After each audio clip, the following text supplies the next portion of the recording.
Hello. Hello. Hello there. It's me.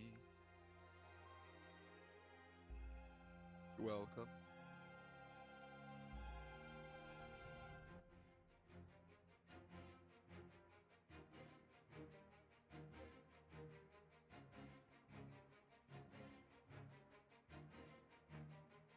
Oh wait, I was muted. This is indeed a different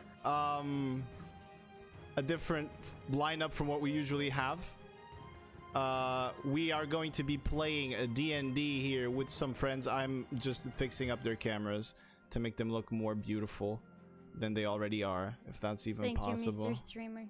There you go. So you might notice the different lineup today. We have two new guests and we have a familiar face in our friend Born here in the middle.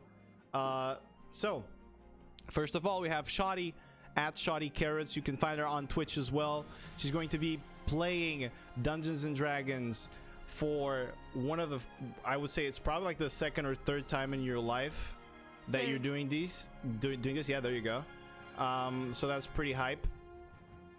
You can find her. You already know who she is, but you can find her on at Shoddy Carrots on Twitch and on Twitter as well. And we have Estera, who did the animations for Rune. He is here with us today to play Dungeons and Dragons too. So, a few things before we begin. This is not set in the universe of Rune, so this is a completely different universe. Hi guys, hi chat, hello guys. But yeah, this is a completely different universe from Rune, and this is a one-shot session. Another thing, there are two players here who are extremely new to Dungeons and Dragons, so we're going to be going easy on them, and I would like for chat to be going easy on them as well, because mistakes will be made, things will happen, but we will progress and we will advance throughout the story. Another thing that I would like to announce is that this episode will very most likely be also uploaded on YouTube for people who want to watch and catch up on these types of one-shots. This is a sort of a session that was created in less than 24 hours specifically for today and for this situation. So yeah, we did our best. Let's see how it goes. Other than that, I believe there's not much else to go on. I would just only like to say that this particular session, this particular one-shot that we're playing today, is in fact based off what I'm writing, and I have been writing for the past few months. This is on the universe that I've been creating specifically either for a book that I'm possibly writing in the future or for a specific Dungeons and Dragons universe, where we'll run some games, you know, whenever Rune ends. This is a specific quest, something that would have happened inside the world, but it is going to happen within a game instead. So yeah, there's that. I have something to say then. Go ahead. Well then, my character is not this one. We'll talk about it. We'll talk about it as the game progresses. But yeah, so I'm going to, guys, the volumes on Watch Together, very important that you have that sorted out and fixed, or else you're going to be listening to very loud music. Totally forgot about that. Woo. That was actually super loud. Yeah, I got Let me scared. actually enter on Watch Together. Okay, then we'll wait for you. Tell me when you're in. You in? I'm in. All right, here we go. So, without further ado, allow me to declare this session open. Drink a little bit of water, and let's begin. So, this story is set in the wild region of Greyscape, home to great wastes, dangerous creatures, orcs, goblins, and dark elves. A land torn by war and disarray, where only the strongest survive. Our adventure begins in an orcish tavern within the settlement of Amand Lash. Orcs dirty themselves with mead and ale, and ravage giant pieces of meat. I'm sorry, Shadi. While a band of halflings plays music quietly in the background. The smell of alcohol and orc sweat would overwhelm even the filthiest of goblins. Sitting here at a table, we find our group of adventurers. A small band of 3 buddies that are part of an adventurers guild and are here in contract. So, starting out first, my friend Born, would you like to introduce your character? Yes, indeed, I was. Okay. So my character for this one shot is a dragonborn, a golden dragonborn. He's a paladin because he's very righteous. No, I'm kidding. His name is Master Chucker. Mm-hmm. As I said, he's a dragonborn paladin. He serves the god of righteousness and Honor. honor. Thank you. Mm-hmm. Rono. Yes. And since a young age, he always wanted to do what was the best for the world. He always wanted the world to be a better place. And once he met a stranger that was one of the few that showed him some kind of kindness. Yes. So he followed him into the world, and that's how he became a paladin and find There you his go. place in the world. There you go. All right. My volume is low, by the way. I've already raised it. Good. Noise. Now, moving up to Shadi. Who are Well, you? that What is your was a character? long please, ass description. yeah, please keep it shorter. Yeah. So, my character's name is Aegr. I'm a white dragonborn. I come from icy lands, and I'm a bard. And I travel a lot. And There that's you all go. I'll say.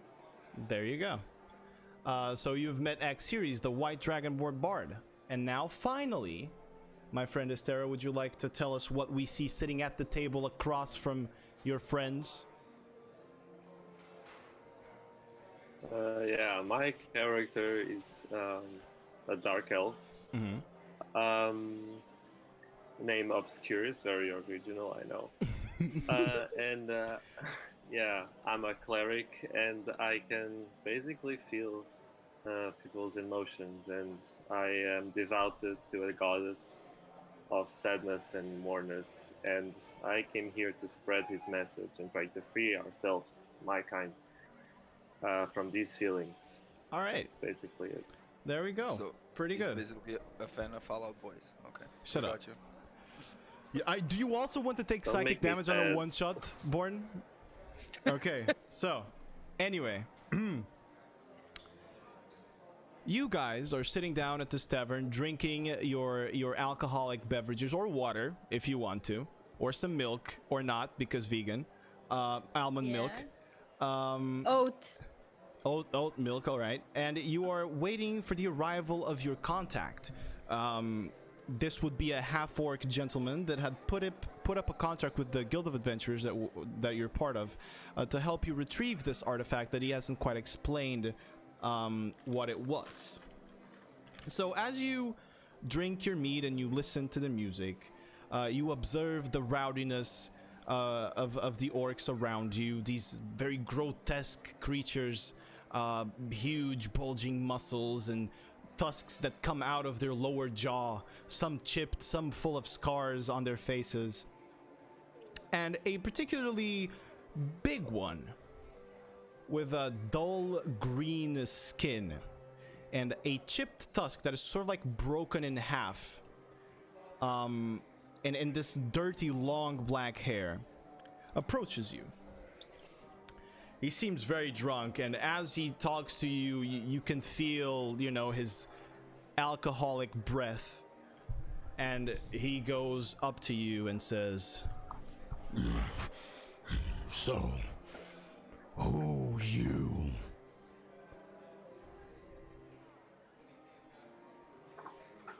And he's just looking at you.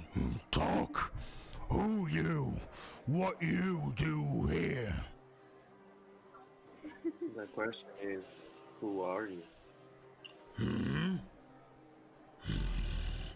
I am Ungal. Who you? What you do here? How tall is he, by the way? He's about, I would say, about your height. He's about close to 2 meters tall. Okay. So, I stand up. Mm-hmm. I turn to the drunken orc and I say, "We have come here to follow a request of one of your kin."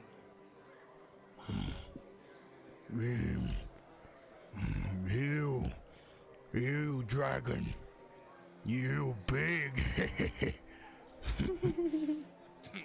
He also laughs. Ungal like big. They good. For fight. And you see 3 other sort of drunk orcs begin to approach the table slowly, and they're kind of cracking their knuckles and looking at you very, very angrily, and with this look that they want to start something here. And then he kind of pushes past you and looks at Axiris and goes, You pretty dragon. Bones easy snap. I want to use Divine Sense. okay. You sense that they're drunk as fuck. You don't actually get any undeath around you, no evil around you. No I evil, was they're just- just that. No. They're just drunk. I was Yeah. just gonna say, thanks, I guess. So, you look for one of us. Yes. Yeah. Oh, all right. And he goes past you and into your table. Born, or Master, I should say, and he grabs your drink and drinks it and begins drinking it and chugging it in your face.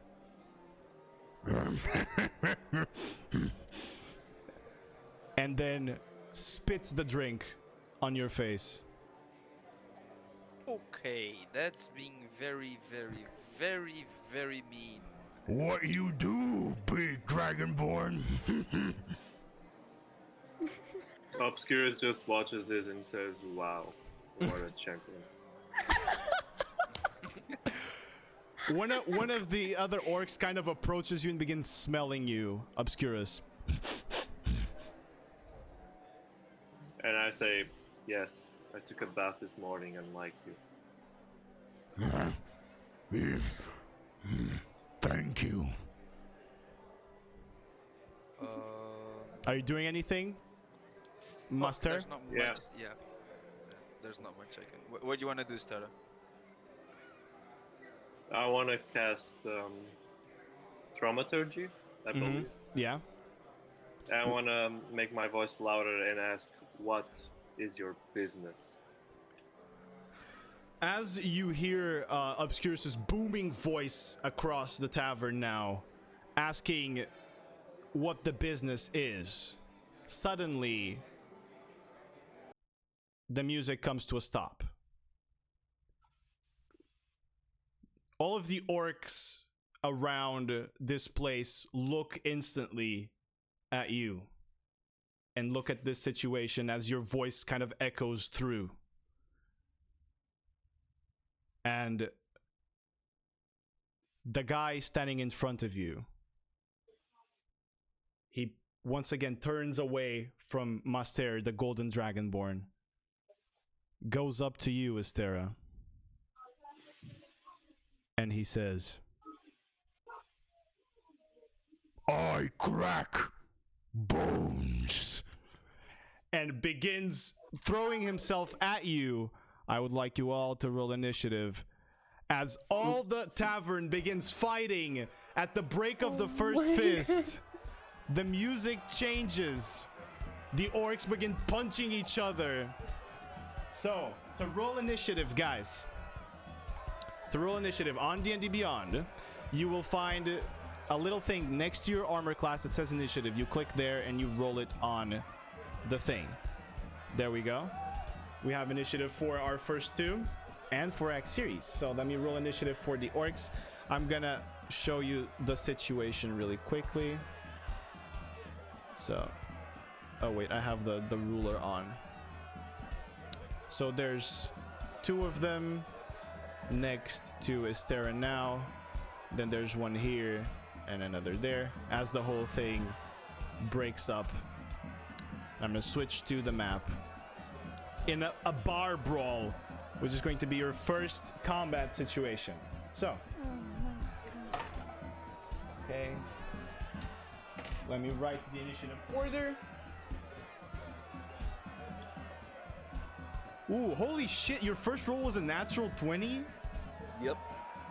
Okay, so Mustard goes first, then Obscurus, and then the orcs. Do they still are will the punch still count? No, first? the punch will not land. They're not fast enough. They're super drunk. Oh, okay. And X series goes last. All right, so top of the round, guys. As you see Ungal, that ugly orc, approach Obscurus and begin to punch him, what do you do, Master?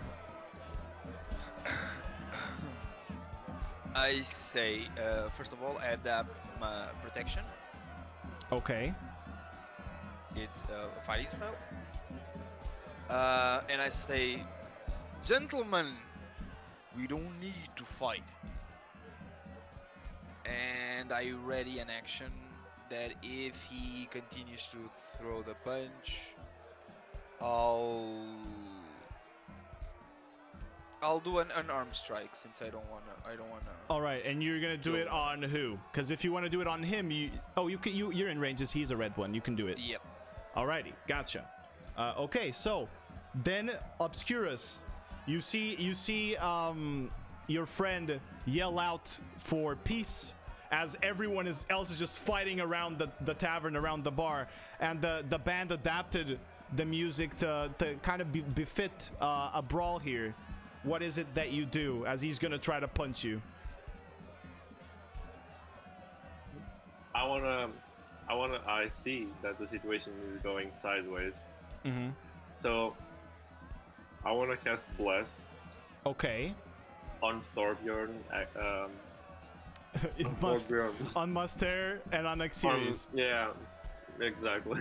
All right, there you go. So you cast Bless.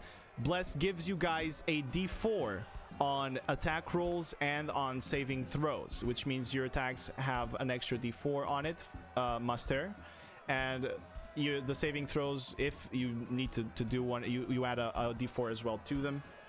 So, is that gonna be your turn? Or are you gonna move? Or are you gonna sit still? I wanna move.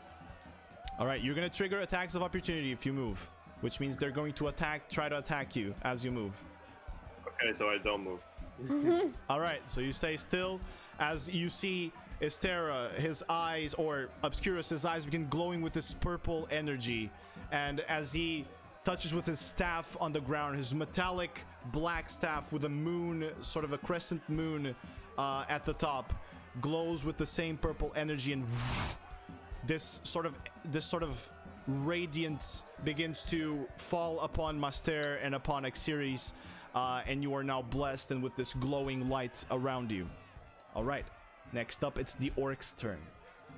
So The first orc is going to attack.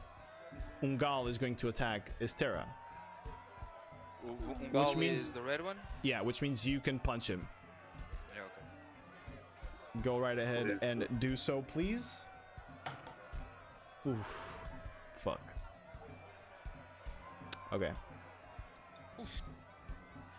All right. So as he goes to hit, he rolled a 10 to hit Obscurus, which means he doesn't hit you, right? What's your armor class? Wait. It's 17. Oh yeah, he rolled a 10. He goes for That's a tanky cleric. What the fuck? he goes to punch you, and as he's like sort of going down, and you're sitting, drinking and eating your food, he goes down to punch you, and you just raise your shield, and boom, the sound of metal echoes throughout the tavern. As then Master turns towards Ungal and poof, just socks him right in the face. And as you do that, that was 4 damage, right? Yes.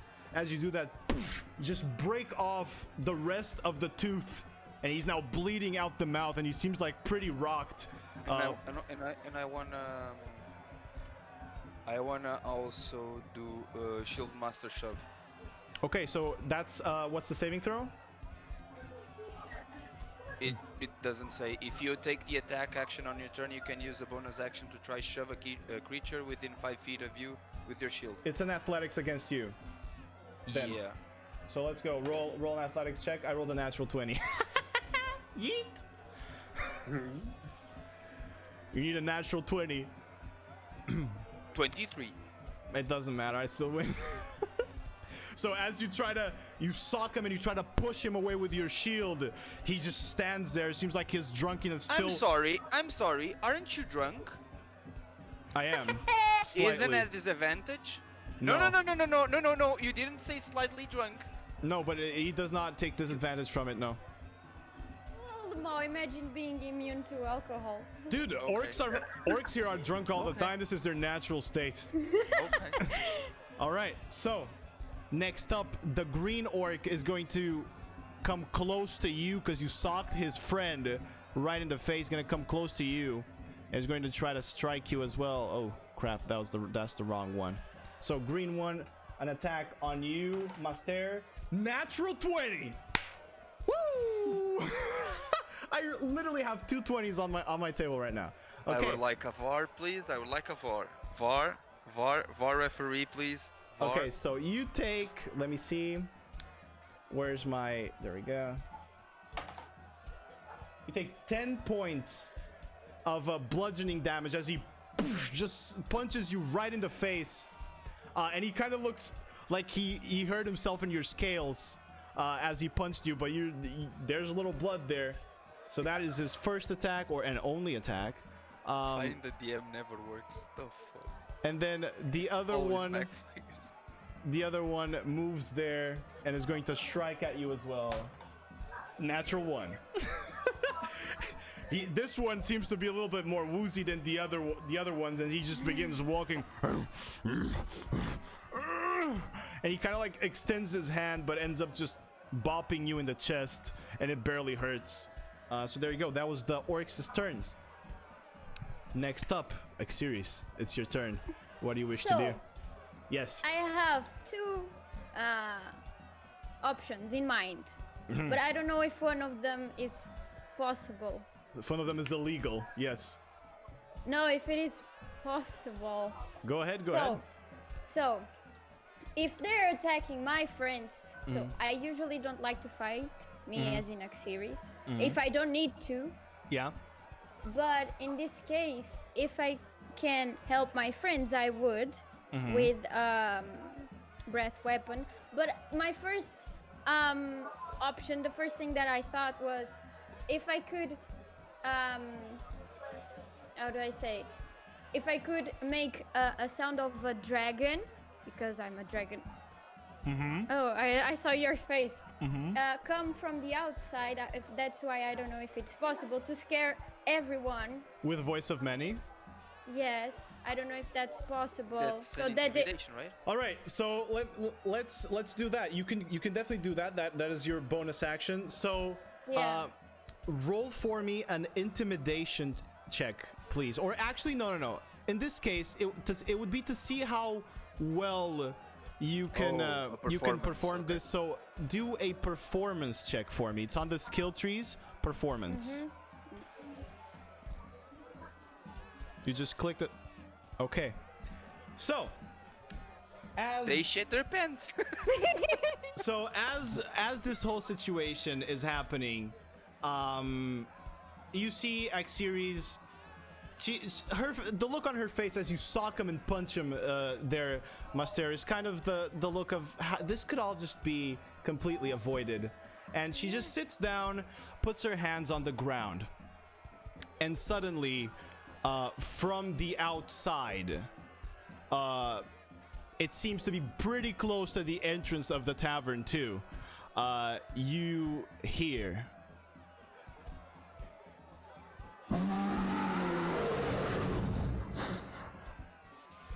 and the sound of a dragon, and again the fighting just stops.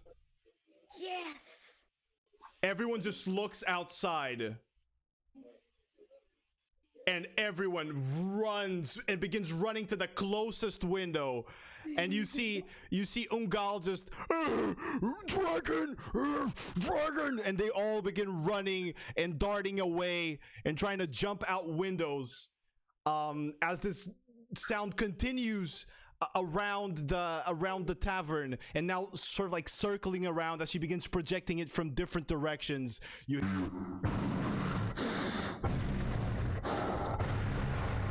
as the sound of a dragon now is mimicked around the whole of the tavern, and suddenly it's just completely empty, and there's silence around everywhere. Yay. Which brings us out of combat once again. You're welcome, guys. I turn to Axiris and I say, it's not right to fool others. It is. I say with a very serious face. It is, if we're avoiding pain, unnecessary pain. And I just say, thank God these animals. All right.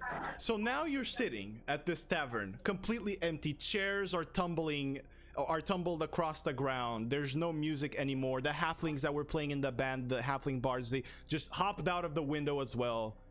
The owners went inside, and you can hear the rustling of items as they sort of are trying to gather whatever belongings they have, since there are apparently dragons outside.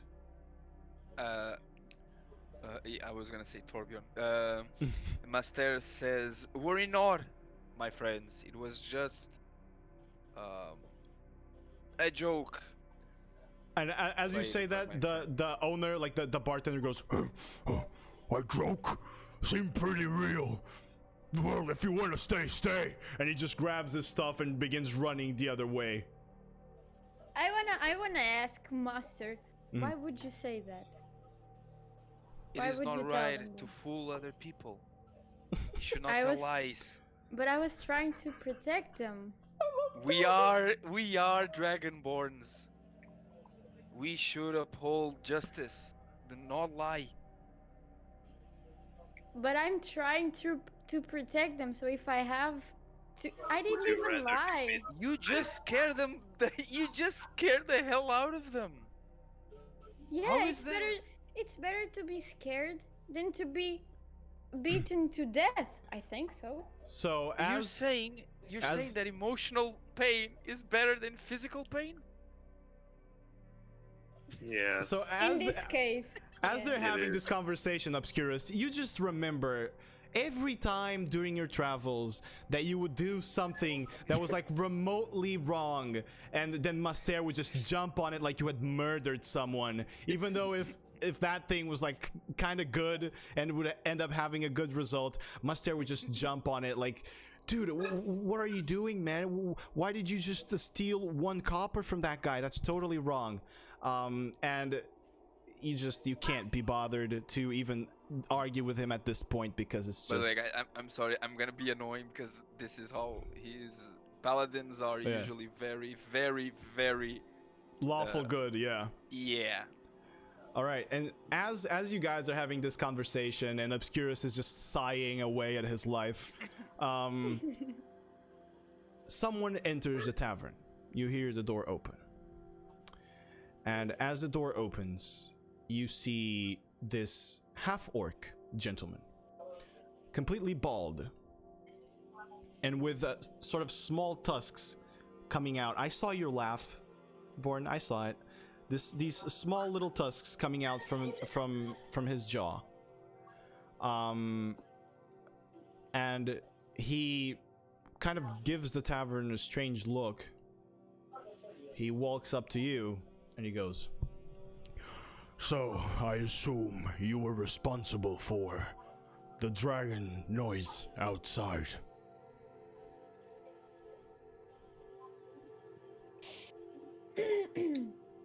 Well, I'm not sure if I want to admit.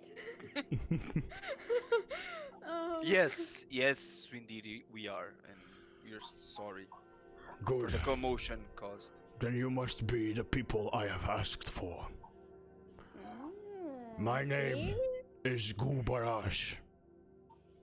I was the one putting up the contract for you to help me. So, I suppose I should tell you the nature of our task. We are to go travel across the land here, the Greyscape, far away from any orc settlement, into the Anger's Breach. There, I am to retrieve 2 axes called the Riftmakers, legendary weapons that I am to use for myself if I am to fulfill my destiny. I will pay you handsomely. Well, my destiny is my own to know. I thought that you would be paid and not ask questions as it usually goes. Do not worry. Wait, give me just 1 second. Estero, we're listening to some background noise from you. Is there like any way that you can fix, or like if you want to like mute and unmute as you talk? I can try to see the Discord settings. All right, thank you. Well, I have the money here for you. And he drops a sack of gold on top of your table. And he says, and I have all of the supplies ready for the travel we will have to do. Perhaps we will get to know each other during the way. We're still a few days away from Anger's Breach. How much was the job? The job was 3,500 gold. Okay, so Master opens the gold sack and start counting one by one to see if it's the correct amount. Okay, you see Master kind of like picking one by one and putting it on the table and counting 1, 2. I wanted when to I'm ask curious, see this. something. Go ahead. Okay, which one of you is gonna go first? Decide. Shoddy, go first. I was just going to ask the guy, is there any vegan food? Because he said that we had everything ready. Vegan, I assume that's vegetables? Yeah. Yeah, I have cabbage. Okay, that'll do. Thanks. Master, although always righteous, still lingers in his mind. A thought Bob said, "How is a dragon born?" A non-meat. Vegetarian. How? He just questions, but he doesn't ask. He just keeps counting. All right, what did you want to say, Sarah? As I see Master counting the coins, I say, I thought you were lawful good and trusted people. Why are you counting the coins? For transparency. So if I count the money in front of him and it's correct, he know we didn't fool him and he didn't fool us. Look, I don't much care for those things. I just want to get the job done and move on with my life. We'll do so. Very well. As soon Can you as I count? end counting. Can you count the coins faster, please? I'm getting Yeah. depressed over here. 8 intelligence master counting coins. Yep. Master cannot count very fast. He can count, he can read, okay? But he can't do things Yeah. very fast. So 45 minutes pass, and finally Master finishes counting the coins. At this point, Obscurus is having trouble living. And X-Series, I would assume you were just sitting there and singing a little tune for them, playing on your flute for your friends. And Gubarash actually kind of fell asleep, and as you finally pound the final coin onto the table, he so are we done and are we ready? Yes, indeed, it is the right amount. I appreciate for being honest. For waiting. Good. All right. Well, follow me. and he heads out the tavern. You guys follow behind him? Yeah, first Mustard puts the coins back in the Okay. in the in the purse, and then he heads to the counter, and for the trouble's cause he leaves five gold pieces on top of the counter. Alrighty, gotcha. You guys leave the tavern, and as you exit into the orc settlement of Amand Lash, you now see that this building where you were is sort of the only one with classical wooden construction. It actually seems like a home or like a tavern, an inn. The rest is just mainly tents with some wooden poles serving as support. And as you head down the road, which is pretty much dirt, it's this dark gray dirt, almost like ash. You continue following along Gubarash to the entrance of the gates of Amandlash, which are these sort of spiked wooden stakes that stand open right now. The walls are sort of made of both wood, some pieces of cloth that are of various colors, but mostly dark red, almost like tainted by blood, and held by pillars that look like giant bones, like almost as if whale bones were creating these pillars that hold together the walls. And right there is a cart with a beast ahead. It's sort of this, how should I put this? It's sort of like a rhinoceros, but if it had scales. It's sort of a very lizardy looking rhinoceros with eyes with the sort of slitted pupils like lizards would have. Reptile eyes. Yes, and sharp teeth. It seems to be a carnivore rhinoceros, and he sits atop the cart, grabs the reins for the animal, and he kind of looks at you.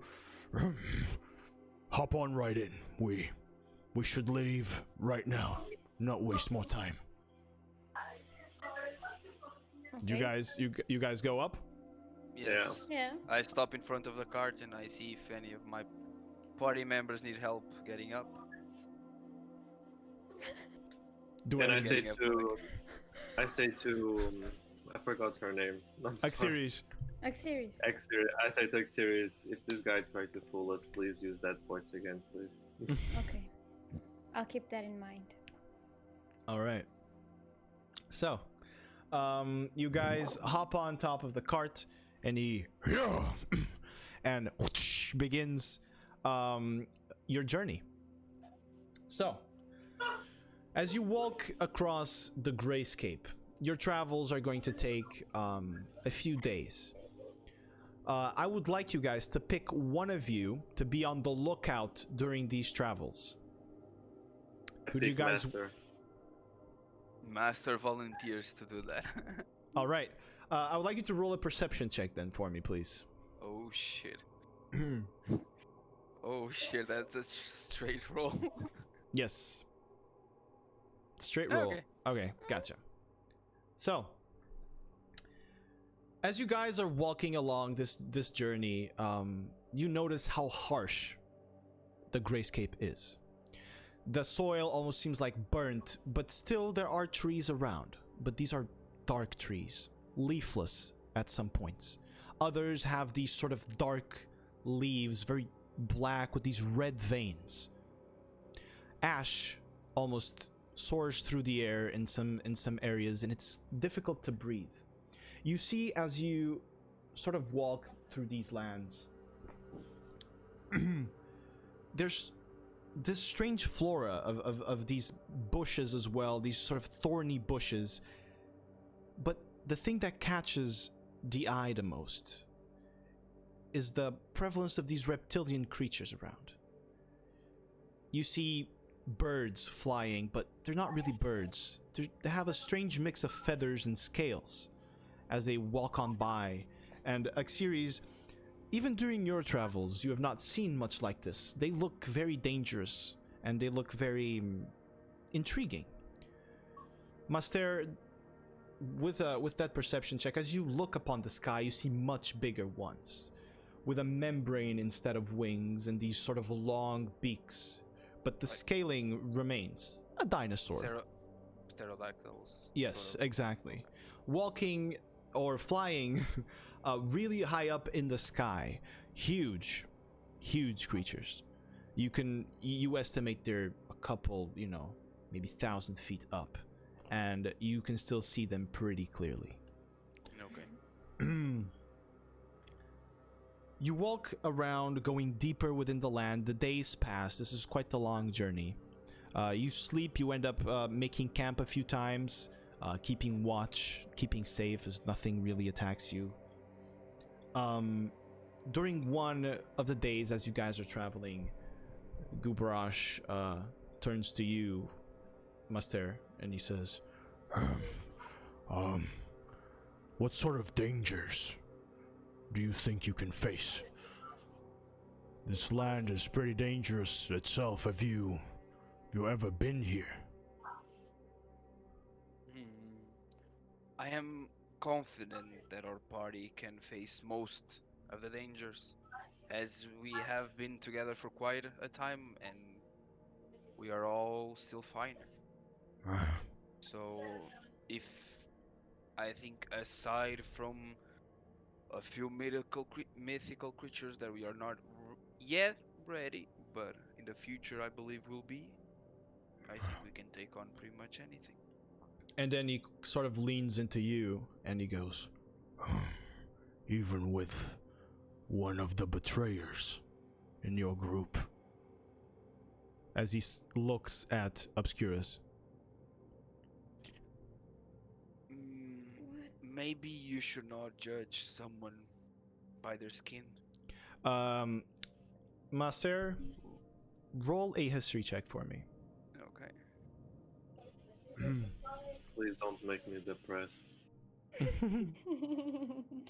Oh, don't like history is a being judged. -1. Yeah. As he calls him the betrayer, you're kind of curious about it, but nothing really comes to mind. You feel like you're supposed to know something here, but you don't really. All I know, all I can say is... Oh, fuck. Okay.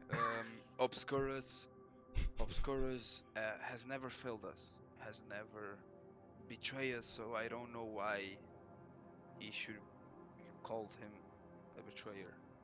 But you can count on him, as I have counted for many, many adventures. All right. You seem pretty honest yourself. I will be honest with you. My life has not been easy, and this is my only escape. My life depends on the success of this. But you do look equipped. May I ask you then, what is this artifact is for? The Riftmakers are the ancient axes that the Goddess Aegr, goddess of rage, passion, and war, used to defeat The betrayer army of the Dark Elves. Oh, shouldn't Stella know about this? He does, but he's What in if- the back of the cart. Yeah, You I was can- going to ask if Yeah, but me he knows- and You can hear it. Obscurus You can hear it. You can Oh, hear it. okay, But okay. he's not talking to you guys. But you can hear it. Okay, but is Obscurus he recognized the name of the artifact? He does.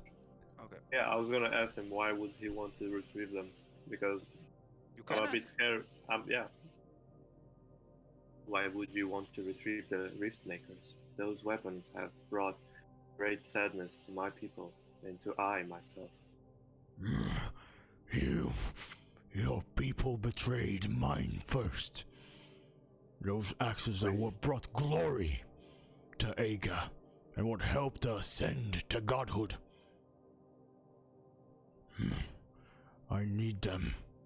I need them to prove myself among my people. As a half-orc, I am not looked upon very well here.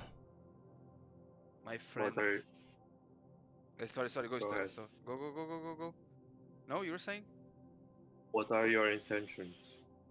And how exactly do you expect to prove yourself?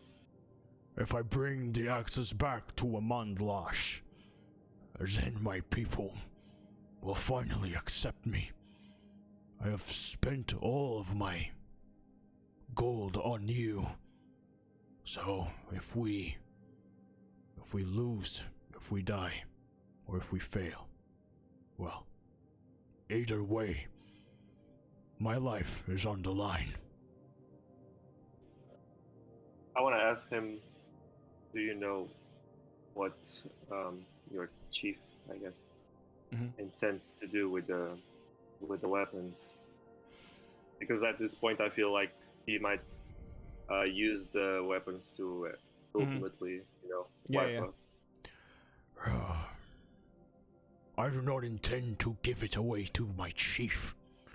I want them for myself. And if he dares take them from me, I will rip his head off. I will agree Well- to help you find the Riftmakers. Oh, If God, you two, if I you thought- two agree not to use it against the Dark Elves. I thought instead I was gonna say Okay. I'll agree to help you get his head off, and it's, All right, roll a persuasion check for me, Obscurus, please. I just want to say that Persuasion? throughout all of this conversation, Oh, sorry. Exeris just looks confused. It's Okay. Wrong one, sorry. fudge. It's all good. So that was a 10. I can just add your persuasion bonus to that. Your persuasion is... Let me see here.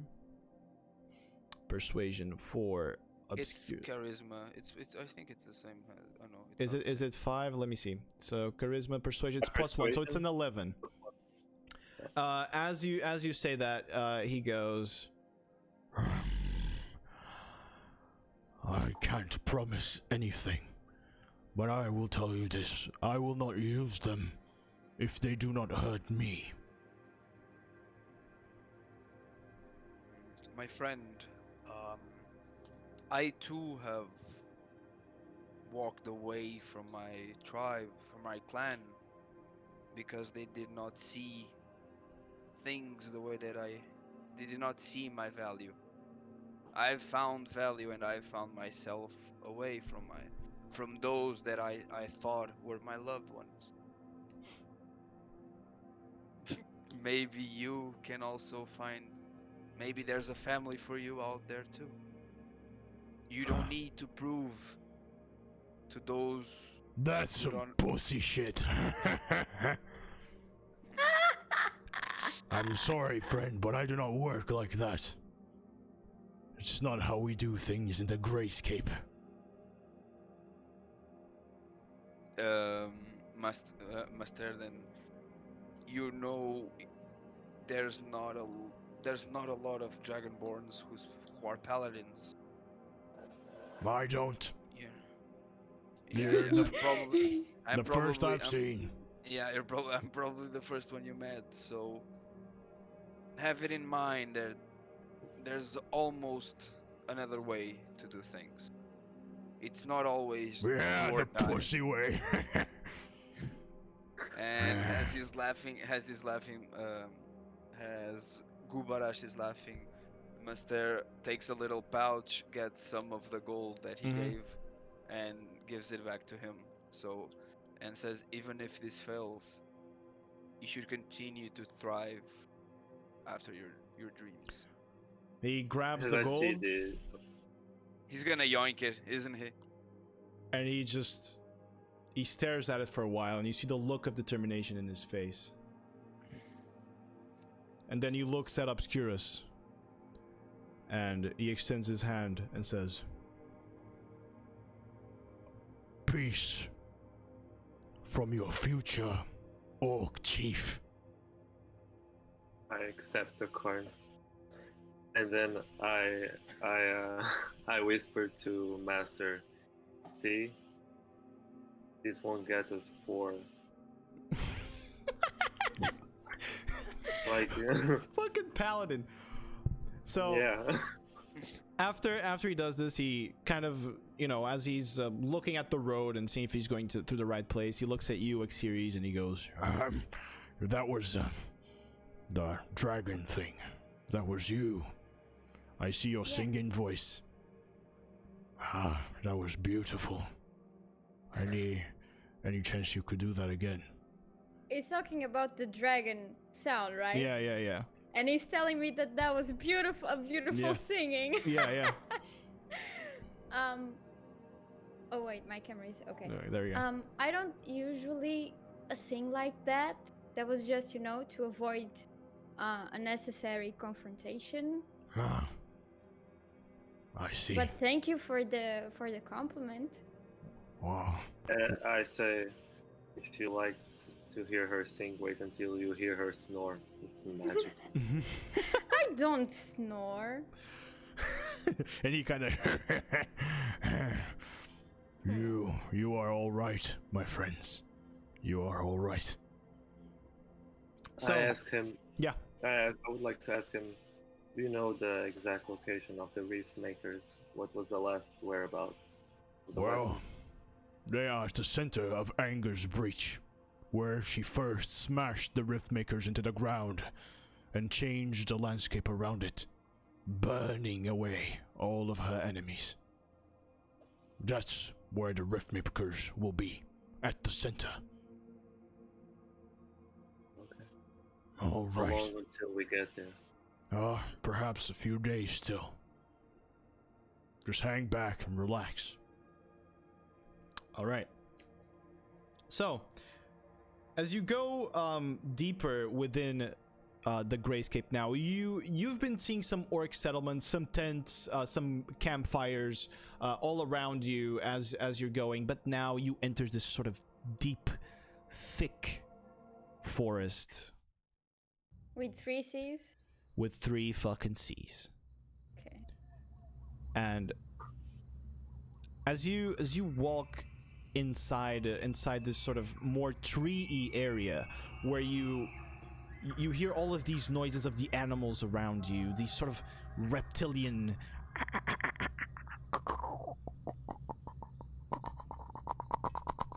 clicking sounds. The trees around you are huge, humongous trees, these sort of dark, very, very sort of black wood trees that, again, they don't have leaves, or they have very few, and they're dark black. Do they look like they're burned?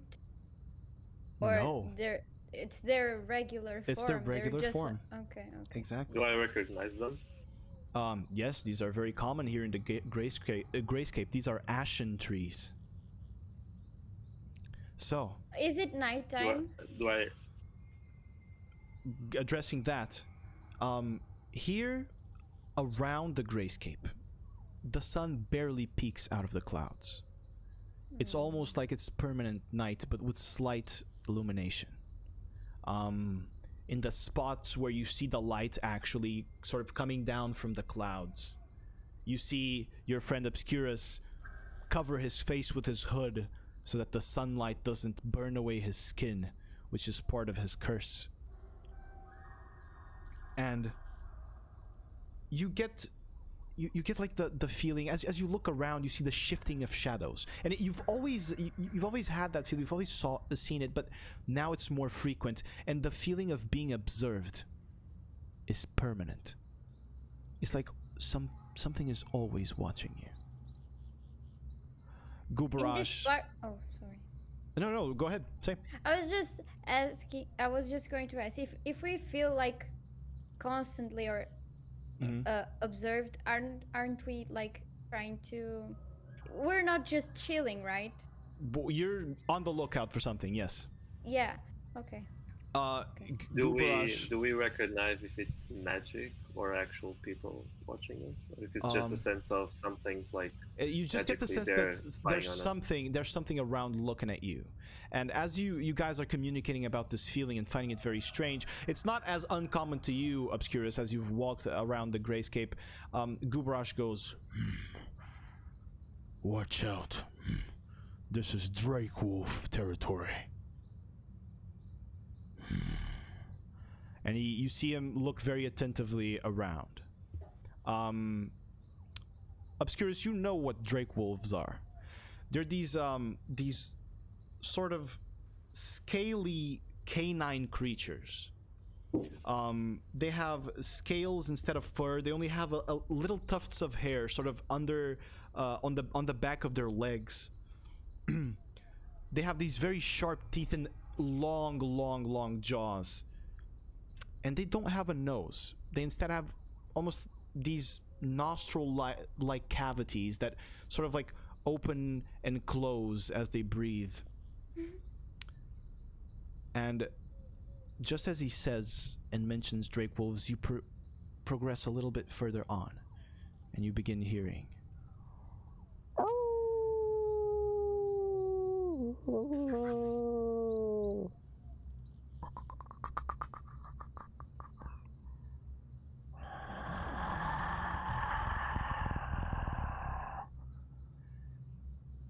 And the shifting of shadows becomes even more common, and you hear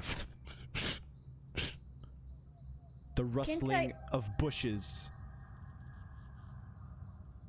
against scales begin going around you. And Gubaraj is get ready as he grabs his great axe. They're here. They're here. Ooh. Drakewolves. Do you guys do anything? I wanted to use dancing light so I could see something. Yeah. All right. I was gonna say the same. All right. So, as you throw out the dancing lights and you illuminate the area and the bushes around you, and then you shift them in front, you see the giant reptilian eyes of a drakewolf, and besides him, two smaller ones. Then another one as they begin approaching. And coming out of the bushes and the trees, you see these thorny bushes brushing around their faces, but not leaving any scar, any blood. I would like you all to roll initiative as we're going into battle against the drakewolves. Bad rolls today. No bad rolls. All right, so first of all, let me shift you from maps here. Boop. X-Series, what's your dex? In your character sheet, your character sheet, yes. Above, you have strength, dex, con, Dex is dexterity. 0. Yeah. You have 0, so you have 10. She has 10. She has 10. Yeah. Okay, so Oh, I have 11. It's the same. Okay. Still, I'm first. Okay. Never mind. I'm He first. goes first. Okay, so let me go here. Let's do initiative for natural 1.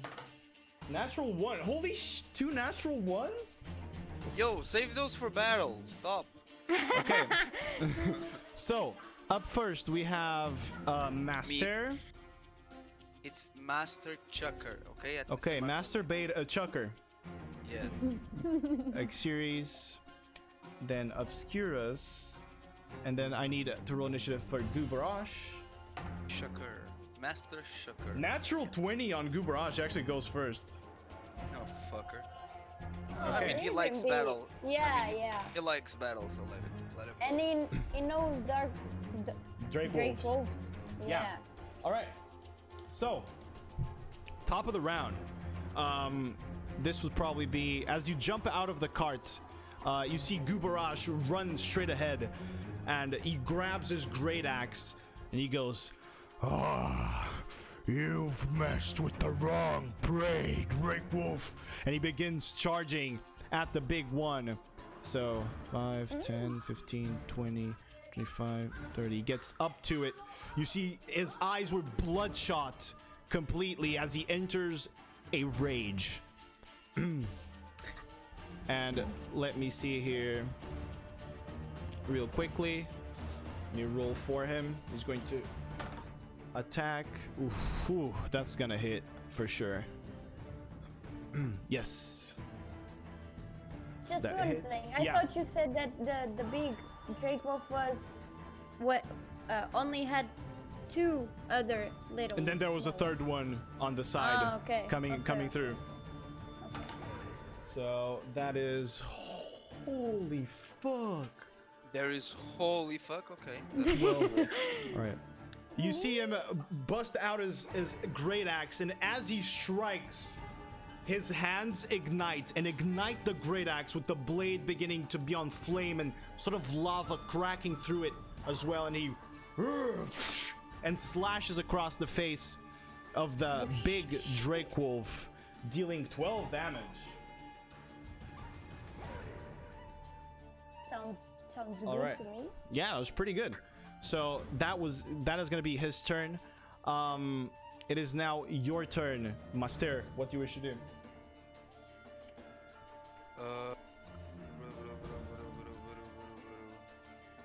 10, 20, 30, 40. Oh no, I'm not Torbjorn. We're I like have 30. how far from them? From the big one? The Yeah, big Drake. I can tell you. Okay. You are 45 feet away from him.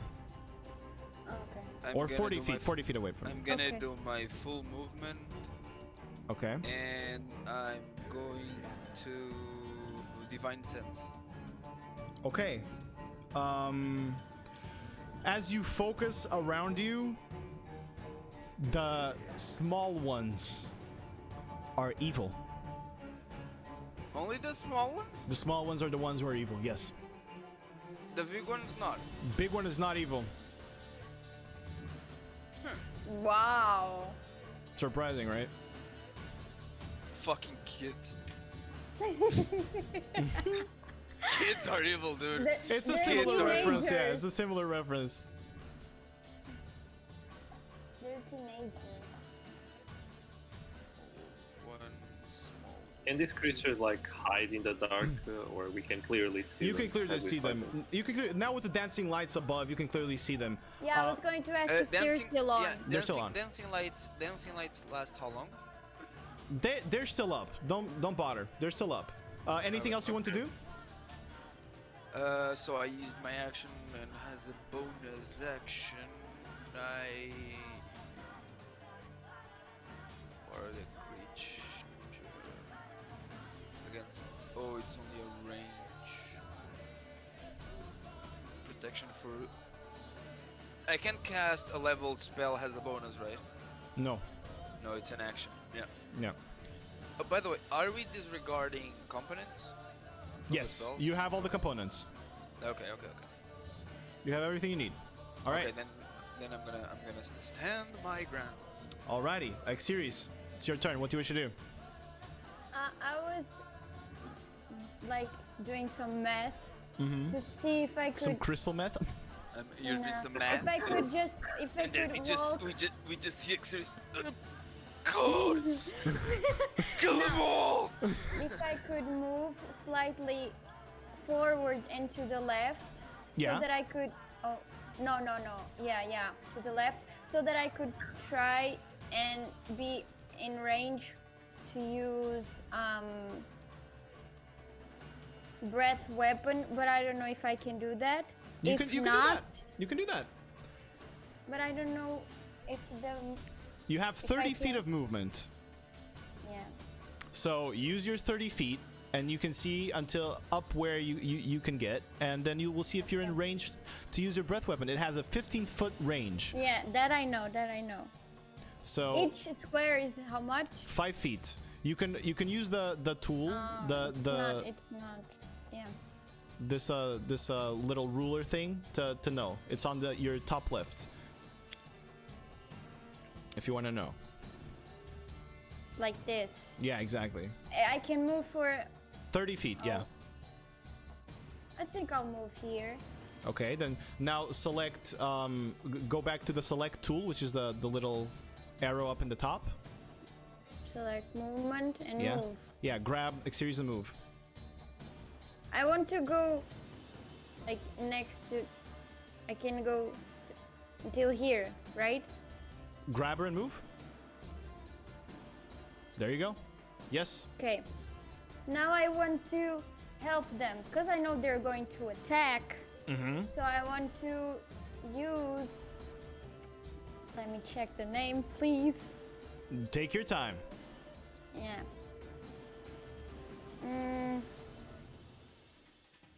Song of the Sea. All right. To give my allies advantage on their next attack roll. Oh, okay. Fair enough. All right. So, you guys see Xeris with her sort of a icy crystal staff walk and move forward, and then turn it into a flute and begins playing this beautiful, soothing and calm song. Images of the sea begin forming in your mind, this gentle waving. And then even as you look around you, you swear you almost see waves just moving across and the floor slightly turning into water. And this peace of mind you have focuses you even further. Your next attack roll or spell attack has advantage. All right. Is that your turn? Yeah, I think so, yeah. Good. That was a good turn. Who did she choose to? Everyone around her within 30 feet or 60 feet. Okay. So, Obscurus, it's your turn. What do you wish to do? Cast guiding bolt. Okay. Yeah, to the green one. You can cast it with advantage. So click on cast and then roll with advantage and go ahead. Wait a bit. With advantage. Okay. Oh, fuck. Okay, wait. That was just the damage roll. You need to click on the spell attack. Oh. The thing that says like +7 or +5, I assume, in your case. Okay. And roll with advantage. Okay. Oh shit. Holy shit. Yes, that was with advantage. So, let me see if it actually hits. It doesn't. So as you see Estera now focused with this this image of the sea in his mind. He then begins to think about how he hates the sea and how it just makes him sad. And so his eyes begin glowing purple. His staff focused with his energy. He aims at it, but then he's like, fuck it. He looks away and shoots this giant bolt of purple energy. Smacks against one of the trees and the tree falls down. And the wolf kind of looks back and then looks at you. And tilts his head sideways to try to understand what you did. All right, is that all? No, I want to move closer to them. All right, go ahead and move. Grab your character and move him. Alrighty. So now it is the big wolf's turn. Seeing the barbarian's been the only guy attacking him, he's going to go ahead and attack the big dude. So that is... Oh wait, I rolled the wrong die. He has advantages. No, it's the Drake wolf. It's Never mind. the big Drake wolf that's attacking. Yeah. So that is 19. It's going to hit for. Oh, actually, no, it's even more than that. It's 20. So that is 4 plus 3, so 7. Okay. So you see the big ass Drake wolf sort of rears back, opens its jaws, and as he opens the jaws, you see like all of these very, very, very tiny but pointy teeth that, or I should say they're thin, not tiny, they're very long. Pointy teeth. There's hundreds and hundreds of them as it bites down on Gubarash. He takes 7 points of damage and needs to succeed on a strength saving throw, which he does. As you see the wolf begin to sort of chomp down on his shoulder, he grabs the jaws of the wolf and just opens them and throws them away. Too weak, little puppy. And continues with his burning eyes of rage and the axe in his hand ignited with fire. All right, now it's the small puppies' turns. They're all going to surround him here and are going to try to attack him, and they all attack with advantage because of pack tactics. Yay. Shit. So, It's gonna take a shit ton of damage, by the way. red one. That is a... The red one is a... It's 4, so 13, 15. First one hits. So... Second one hits. Third one hits. He takes... So first of all... 1... So 6 plus 2, 8. 8 plus 4. 12 plus 2, 14. 16. 17.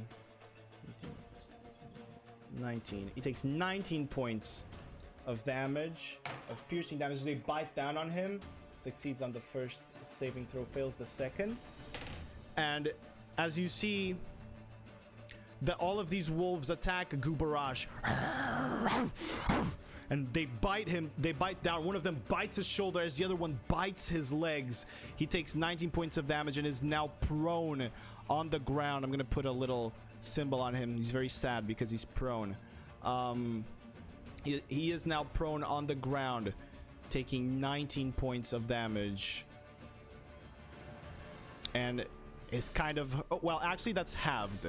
So he actually takes, heals 8 here because he's raging. So there you go. So as they bite down on him and pull his legs, he falls down on the ground. A little help here, big dragonborn. It is Me. now his turn. He gets back up and strikes the Drake Wolf again. Reckless attack. Ooh, that's gonna hit for... Where's my D12? Ooh! 14. How much? 16 points of damage. As he slashes away, and you see fire slash away at that creature. And its face is now scarred, but the scars are not bleeding because the fire from the great axe is searing the wounds shut. All right, that's gonna be his turn as he grins at the Drake Wolf. It is now your turn, Master.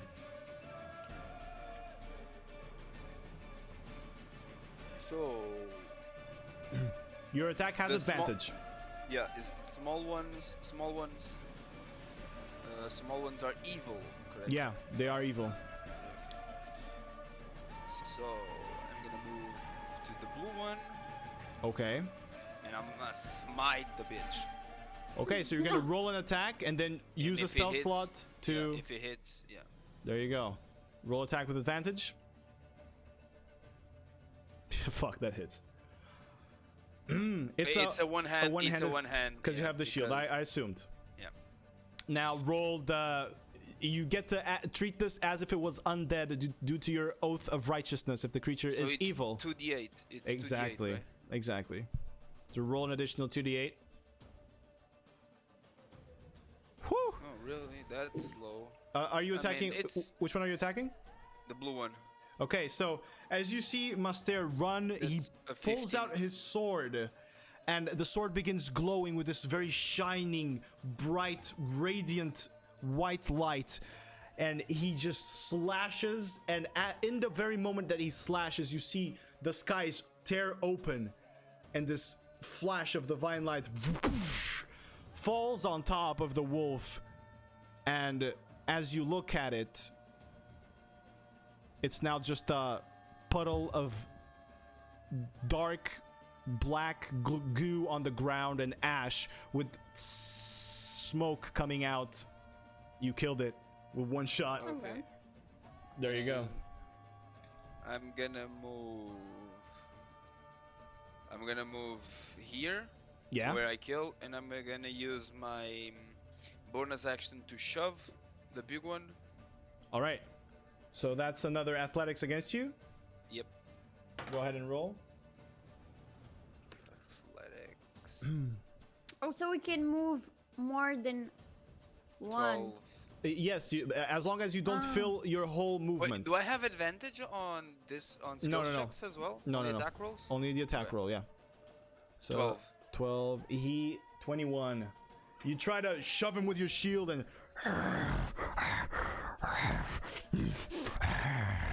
now he just growls at you as you fail to push it.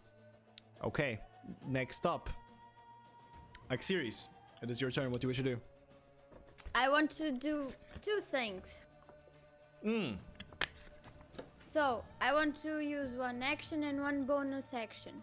Gotcha. I can stay where I am. Okay. I want to use Bane, Okay. right, to debuff the yeah, at wolves second level, I believe. at second level, and then use Healing Word for my fellow. Okay. So, first of all, you cast Bane on all of those three, right? Because you can cast it on 3 people, I believe. You can even cast on one more now at second level, but I believe you can. When you cast this spell, you can target one additional. Yeah, it's up to 3 creatures and +1, but since the other one died, you can just target these 3. All right, so they all must make charisma saving throws. They're not very good at that. So the first 2 fail. The big wolf, fuck, a 3 fails as well. I rolled a 2, a 5, and a 3. They all fail, which means now they add a D, or they subtract a D4 to every attack roll and saving throw that they do. So they have a minus D4 to that. And now to heal Gubaraj, yeah, just click on the dice that are next to the spell. That the 1d4. Cast. Yeah, do it. And normal. Yeah, normal.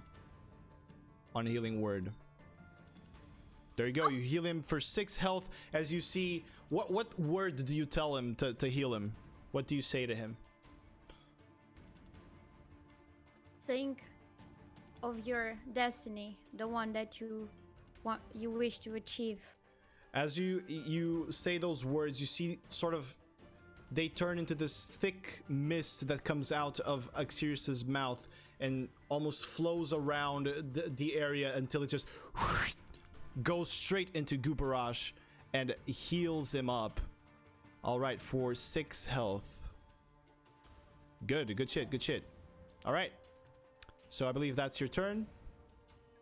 Next up, Obscurus. What do you wish to do? Okay, I want to cast the Knight's Vow as an action. All right.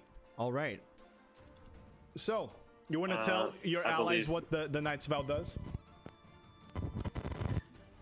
Do I have to? Can you do that for me? I'll do that for you. Yes. So you see Obscurus begin to focus and close his eyes as he begins to glow with that same sad and dull purple radiance. This same aura expands around him and creates sort of a nightscape around you guys. He now shares damage with you. You only take half damage, and he takes the other half. And every time you hit an attack, he heals for a d4. Alright, so you cast the Knight's Vow as an action. And it has a bonus. It has a bonus action. I want to cast the Healing Words on your friend. Go ahead and roll for it. Yeah. Normal roll.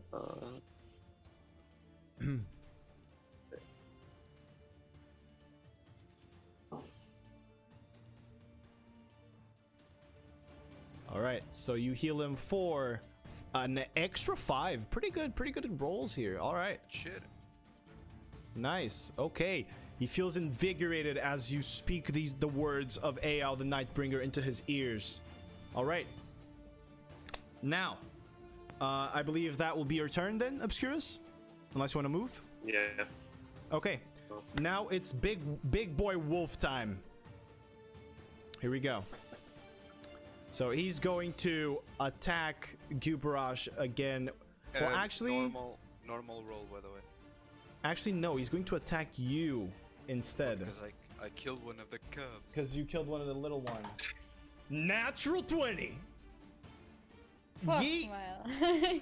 Okay, so let me see. That is a total of... That's going to be a total of... Big boy wolf. Here he is. So this is... shit rolls. You take 14 points of piercing damage, and you need to make a strength saving throw for me, please. You have a +1 to the strength saving throw. And you take half of that damage, by the way, as well. Yeah, you save. You manage to rustle his jaws off of you, and you take half of that of the damage there of the 15, because Obscurus takes the other half. You take 7 points of damage, Obscurus, from that thing. You can update it on your either or your token or on your character sheet on D&D Beyond. Alrighty, so that's gonna be the big wolf, and then the two small wolves are going to... Did you change my health for me? Because it's already 29. I can... No, I didn't. Oh, we left it at 29 because you were playing around with the math a while ago. Okay. But it's fine, So whatever. It's 29. Okay, so now they're going to attack Gubarash once again. Normal rolls for both. One of them misses, the other one fails. I mean, the other one hits for a total of 6 plus 2, 8, and he needs to succeed on a strength saving throw. He does. You see one of the little drakewolves goes for his leg again and grabs it, but he just kicks him out, and they don't manage to knock him prone as the other one tries to snap at his jaw and misses. Yes. I'm sorry, Stera, you don't take damage, by the way. Neither do I. Shield Master Evasion. If an effect allows half damage on success, you can use your reaction to take no damage. Calm down, but that would be if it's a projectile or something that's throwing around you and you raise your shield for it. It doesn't affect it here. It needs to be something like a fire breath or something like that. Like a dexterity saving throw that you need to do. You succeed and you take half damage. Yeah, to the dex saving throw. Okay, yeah. Alright, never mind. So he does take the damage. Alright, so that's their turns. Gubarash is going to strike again. And a natural 1. And as you see him grab his great axe and try to smash the creature in its foot to try to sort of cut it off, to knock it down, and poof, this fire explosion right next to the creature just bursts out, and he misses the attack. You faster. Okay, next up, Master, it's your turn. What do you wish to do? I am gonna use Channel Divinity. Okay. A sacred weapon. All right. You imbue your weapon with the light of Raunu as it now glows with this bright white radiant light. Yes. I'm a rapper. Is it a +3 to attack rolls or is it damage? It's Attack rolls are the roll to hit. Yeah, they are the hits. Okay.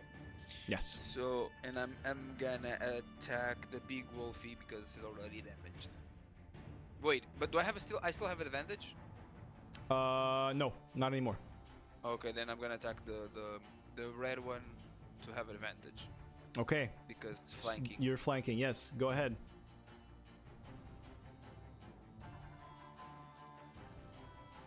+3. +3, Fuck. 13. It just hits. All right. Okay. As you turn around to the red wolf, as you try to sort of get a bite on Gubarash's leg, you stick your sword straight through its mouth and stab it right through and pull it out. As blood and guts begin pouring from his throat, it falls down dead from your sword. Shit. Do I get healing for that? Yes, you get a d4, so roll 1d4 for me. You can roll it on the spell. There's a d4 there. Just click it. And you can heal. What spell? Knight's Vow. If you go into Knight's Vow, there's a 1d4 icon there. And you can click there to roll.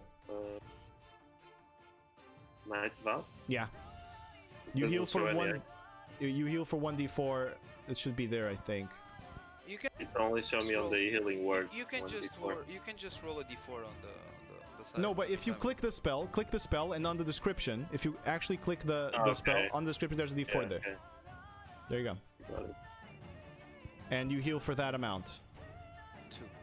2. You heal for 2 hit points. All right. So that's your turn, Master. And I'm gonna try to shove the big one. Big boy away. shove. Okay, that's an 11. Whew. You see Master gather the light from Raunu at his shield as well, and then transfer it to its feet, and poof, bashes. How many feet does it go back? I think it's only 5. I think it's 5 feet away. So it would just move like that. Yeah, you move one step behind, and I think it procs. Yeah, and Gubarash, as it begins, as it's shoving down, is going to strike it for an opportunity attack, and that is going to hit. So that is a total of 16, 19 points again of damage to the creature.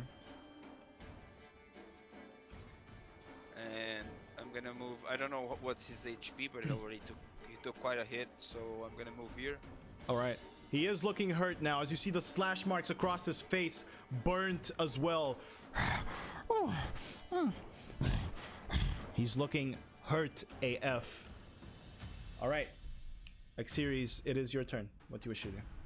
So I have a question. Yes. I can use a spell that fuck. That's one action, and I can use one attack as well. No. An actual attack with a weapon is also an action. Oh, okay. Yes. Fuck. Okay, so then let me just choose, please. I will let you choose. Okay, then I'll try to use breath weapon since 2 of them are already dead. No, I don't recommend because you hit us as well. It depends on how she angles it and where she moves. Yeah, I was going to ask if my attacks also damage they would damage them if they fail the Constitution saving throw as well. But you can move into an angle. If I move slightly to, but the big one is not evil. I don't really want to kill him. You don't know. Only Master I would know. I don't know. Yeah, only Master But would know if they're evil or not. But you've already killed the cub, so. I didn't. It wasn't me. But okay. But then if I use my like from this angle, yeah. if I use breath weapon forward, I still hit them. Yes, you would still hit. You would hit everyone. This is a 15-foot cone, pretty much. There's 15 foot So there. all around. Yeah, 15 feet there, 15 feet there. So you would hit all of them. Yes. Okay, so then I'm doing something else. So, creatures like this, they still, psychic damage. Yes, it would affect them It's still. still- Especially you. Yeah. So I want to use Song of Dragons. All right. Gotcha. So But let me see. does this also hurt my No. allies? Okay. No. You can tell them to cover their ears. And Guys, please cover your ears for a second, please. all right. So you begin playing this song with your flute / crystal ice staff. And you guys, as you're covering your ears, you feel the rumbling of the music. It's strange. As she taps her foot, it's almost like if the ground itself shakes a little bit. So they all need to make, or they both need to make a wisdom save. Let me see, against your spell attack. And This is a 15-foot cone, by the way, Shadi. So that is 14. Oh shit, they both fail. What? Okay. Okay, yeah. That's Yeah. a 15-foot cone. All right, so can you roll the damage there? 3d6. Just click on the dice. If you click on the spell, It there's says 2. or yeah, click on it and roll.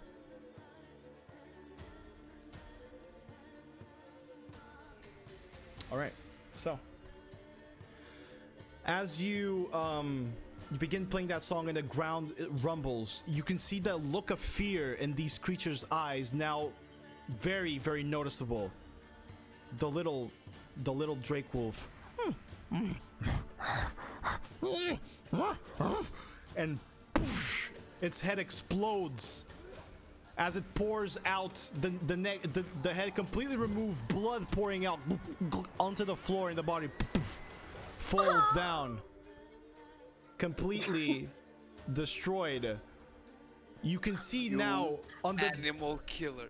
I didn't mean to. I just wanted him to get like, the fuck am I doing? as Thought you were vegan. as you see the big drake wolf, its eyes begin bleeding as they're now super bloodshot. Its ears now bleeding as well. These sort of large pointy ears with some tufts of hair. They're bleeding out as it goes.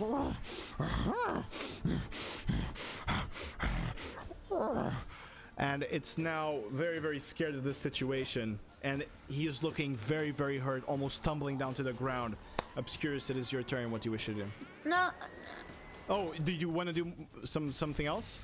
Yeah, I just wanted Okay. to ask. So my friend Gubarash is still hurt. No, he's fine. Right. He's looking fine right now. Ah, okay. Okay, so I don't need to heal Yeah. anyone else. Yeah, he's looking good. He's looking good. Okay, so that's it. Okay, gotcha. All right.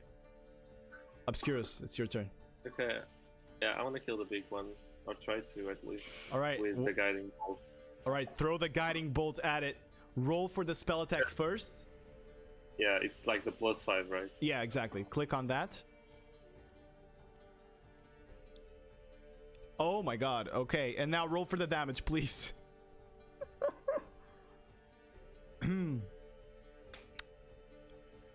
Yeah. So, He's dead. Yeah, okay. how do you want to kill him? I want to look at Xeris in the sense of, yeah, your ocean stuff didn't work quite as expected. Then I look at the beast and point the staff and kill it. And then I say, I'm not a bloody vegan. All right. So you Rude. see, So emo. So goddamn emo. you see, Yeah, and I You said see- rude. you see Obscurus walks straight, walks a little bit forward right next to Xeris, and he gives you this look of almost disdain, almost as if he didn't need your power, like it was hurting him. And he's just looking at you, aims his staff at the creature. You see from his arm that radiant, dull purple energy begins to form and accumulate, using the staff as a conductor. You see lightning across the staff as a giant ball of purple radiant energy forms, and he just shoots it, whiffs right past Master's neck, and impacts into the creature, burning a hole straight into its chest as it goes limp on the ground and dies, bringing us out of combat. All right. Very well. So where's the forest sounds? There you go. I'm so sad. So am I. For different reasons. I feel it. So Gubarash kind of rustles off the blood and begins using his own fiery axe to sear the wounds in. And he goes, Bloody drakewolves. So inopportune in their timing. Great job. We are indeed prepared for what lies ahead. I trust you now. and he kind of goes up to you, Xeris, and he goes, whatever that thing was that blew up the head of the little one. Make sure you keep warning us. I didn't mean to, but Well, I imagine if you did. Alright. I guess. Are you all okay? Yeah, I guess. Besides, I mean, I just had to kill a bunch of wolves. I'm fine. My life sucks. Yeah. all right. Yep. So he gets back up on the cart and signals you guys to get back up on it as well, as the rhinoceros creature, the reptilian rhinoceros, didn't even flinch at anything that happened in the fight. He just stood there and looked. Since I know we know that the rhinoceros is carnivore, right? Yeah. And Master wants to do what's right, and he does not want to let the corpses of these wolves laying around, so he takes... is the evilness in their nature, or were they infected with anything? You can't really tell. You did feel like they had evil intentions here. That they were attacking you not because they needed to eat, but there was something else. There was something there at work. could I? I have never seen one of these, right? Before. No, not one of these, no. So I couldn't try to understand them, right? Judging from their behavior and as they behave very similarly to wolves, they didn't look hungry. They didn't exhibit any of that behavior. Especially the little ones. You saw a look of anger. Okay, They were so hunting for sport, maybe. Okay, I'll take the bodies of one of the little ones. Yeah. And I give to the rhinoceros. All right, you hear him.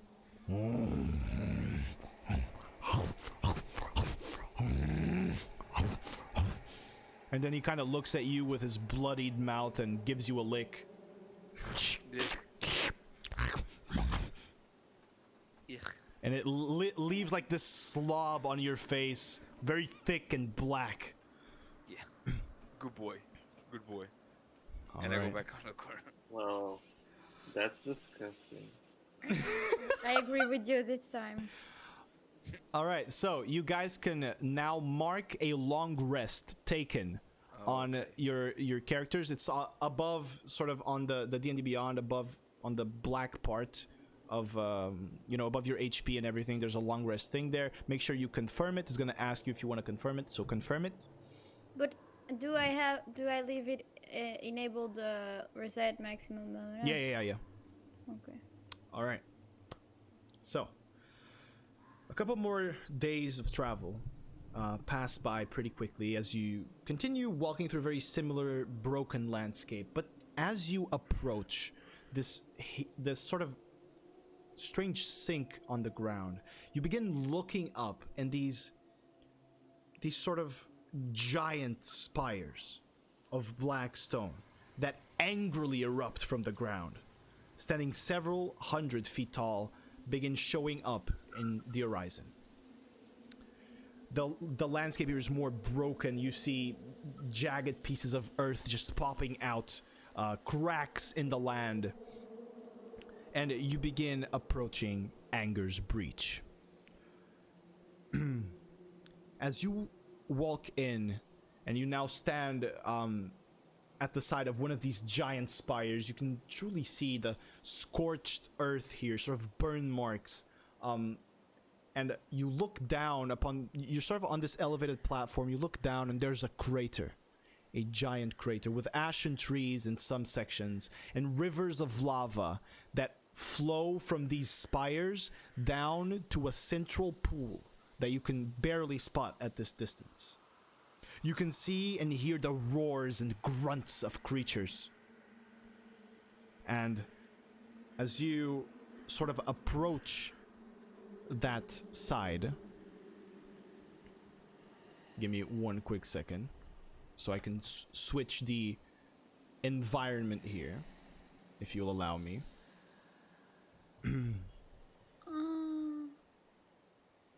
Wait, where do I have it? Oh no.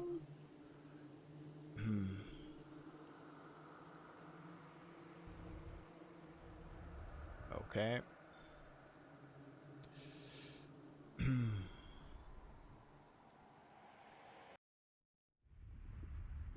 You begin hearing the sound of the lava flowing around you.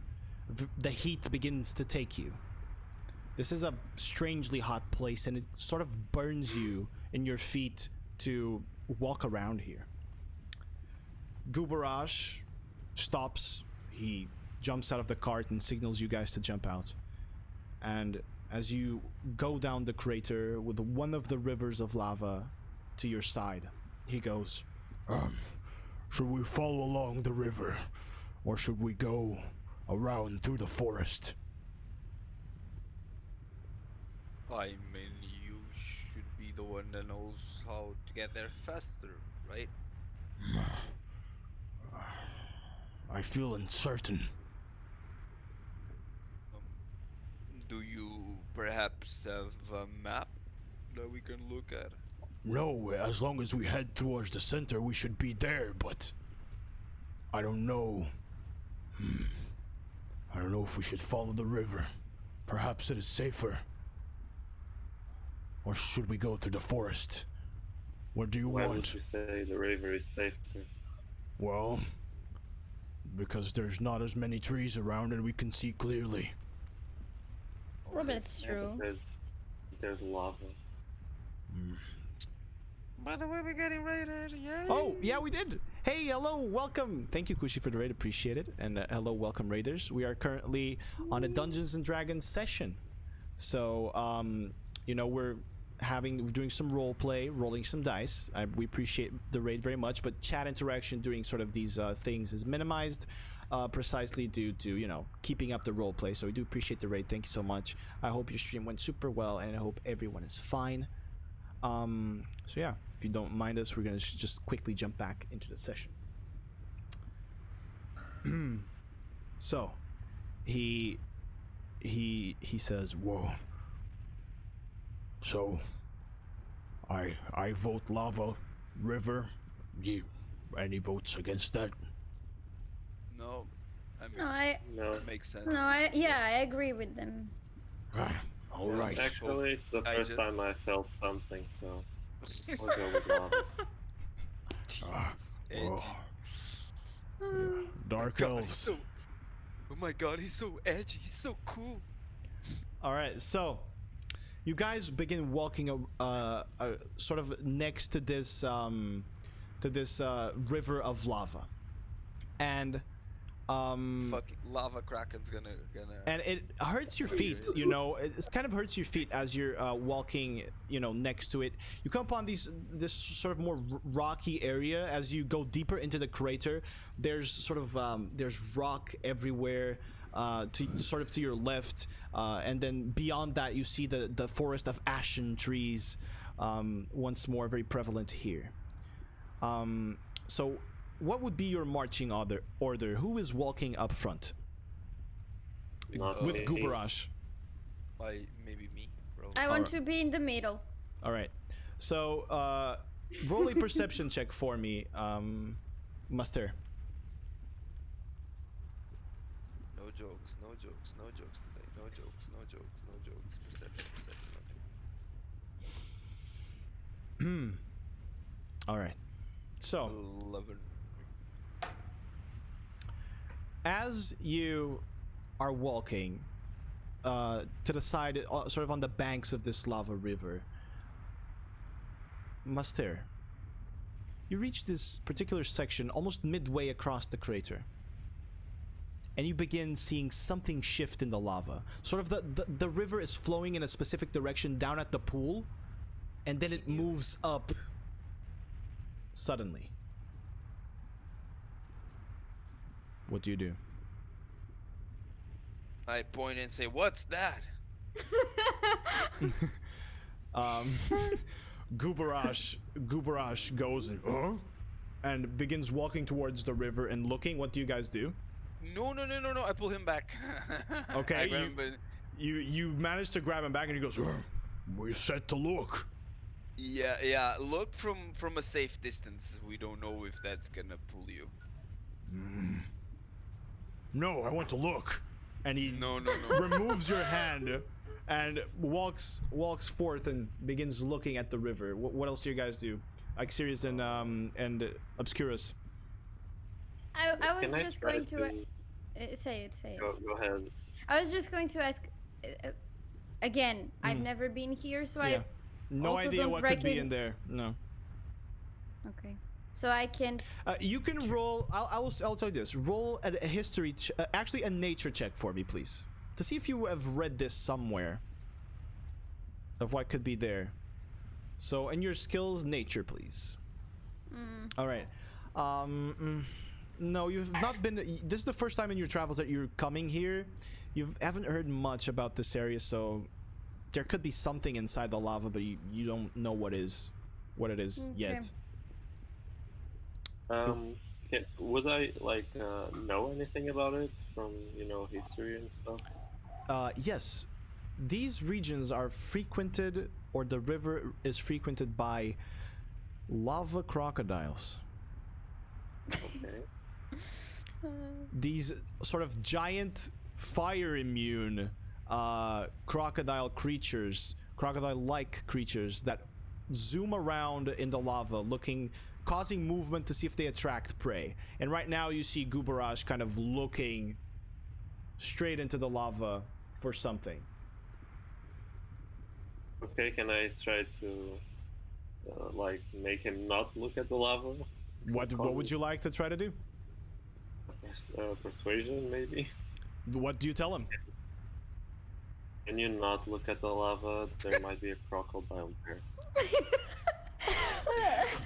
You look so empty while saying that, like he seriously. looks back at you and he's like, You don't sound like you meet. and as he's going to say it, from the lava you see the jaws jumping out of a giant crocodile, gigantic rows upon rows of teeth beginning to clamp down upon him. I'm gonna need you all to once again roll initiative for me, please. I have one question. Go ahead and ask your question, please. When things are coming our way, since I Yeah. have You have a reaction, yes. You can try to react to it, and depending on what you want to do, I will allow it or not. Yes. I'm going to ask, can I try to freeze things with my? You want to try Right. to? Here you would also freeze everyone else in the path, which means Why? Muster, because it's not directed, you're like breathing ice out, so you would. Oh, it's not direct. No. Am I that bad at It's an area. that ability? It's hard to control. You're a dragonborn. You're breathing out ice breath, bro. Exactly. Like, it should go straight forward. No, it's not like a nice knife. It's a breath. It has effects in an area. Okay. Okay. Onion. Yeah. Is this lava crocodile an elemental? Yes. Okay. Okay. So, allow me I just want to say one thing to Yes. the fourth fella. I told you so. That's all I have to say. Okay. Can I cast something as a reaction? Oh, I didn't roll. Roll for initiative whenever you want. So you can try to cast something as a reaction. Yes. Okay. Shit. I'm gonna cast then protection from evil and good Gotcha. on the dumb orc. On the dumb orc, which rolled 8 initiative. Okay. So let me see. Rolls for initiative. Ooh, those are pretty low rolls, bros. Yeah. Yep. He rolled lower than all of you. Actually, no, rolled higher than next series. So, let me see. Top of the round, it's Obscurus. Then it is Muster. The Croc. No, actually, no. The Croc goes first. The Croc, Muster. Gubarash. And Shit, then we all rolled that low. X series. Yeah. All right. So I want to cast protection from evil and good. Okay, gotcha. You're protected from evil and has- good. Yeah, his the creature has disadvantage attacking the orc, Mm-hmm. and he can be charmed, frightened, possessed, and he has advantages on saving throws. All right, gotcha. So I will say, since he kind of was like pretty close to the lava, and the crocodile kind of clamped its jaws on him, that will cast after the crocodile gets its attack, its surprise attack. Okay. No, but And then- that's gonna be my turn, so I don't know if I want. no, but you'll cast it for free. Okay. You'll release it then as a reaction. Okay. All right. Because then it's no fun if you can do that. So, first of all, let me see if he hits the attack. Oh, he most surely fucking does. So now strength. Woo. Okay. Okay. I'm liking this. I'm liking this a little bit more. This is more my way. This is more my way. Alrighty. So, let me see here. D10. Ooh. 9. You see the crocodile chomp the orc with one single bite, and it deals 11 damage to him. He had healed to full, so now 12 damage to him, and is now clamping him inside of his jaws and attempting to pull him within the lava pool to eat. And on his turn, he gets to move back here with him inside of its jaws. All right. Or actually, no, he would do that on his turn, not this. It's not his turn yet. So it's still here, still here. All right. Obscurus, it is your turn. What do you want to do? I want to command the bloody animal to drop Okay. our friend. So to command, that is DC 13 probably. DC. What is the saving throw on it? It says in the Wisdom next to the 13. spell. Wisdom 13. Wisdom 13. Gotcha. All right, let me pull up the stat sheet here. Wisdom 13. He fails. Okay, so roll an 8. You see him now open his mouth and drop the body of the orc on the ground. As Isteric stands there with his hand reaching out and his eyes once again with the dull purple glow. and then the hand drops as the creature drops the orc on the ground. All right. I want to use the bonus action to heal him. Go right ahead. Use healing word. Roll for it. The D4 plus 2, I believe. Woo! Woo! Woo! Woo! Alrighty, 6 points of health back to Gubarash. It seems like this guy's just getting pounded, dude. Alright. That's your turn. That is now the Croc's turn. He's going to attack him again.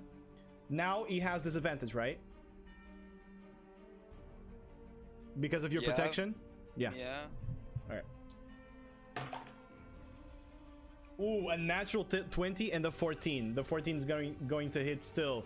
So your disadvantage actually saved them from a lot of damage there, dude. Alright, good. Why don't I roll it like this during Rune, dude? Never mind, I rolled a 1 on the damage.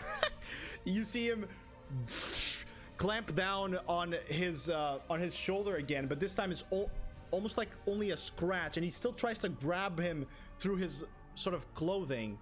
Let's see if he breaks free. Natural 20. He breaks free from the grab, and he only takes 3 points of damage.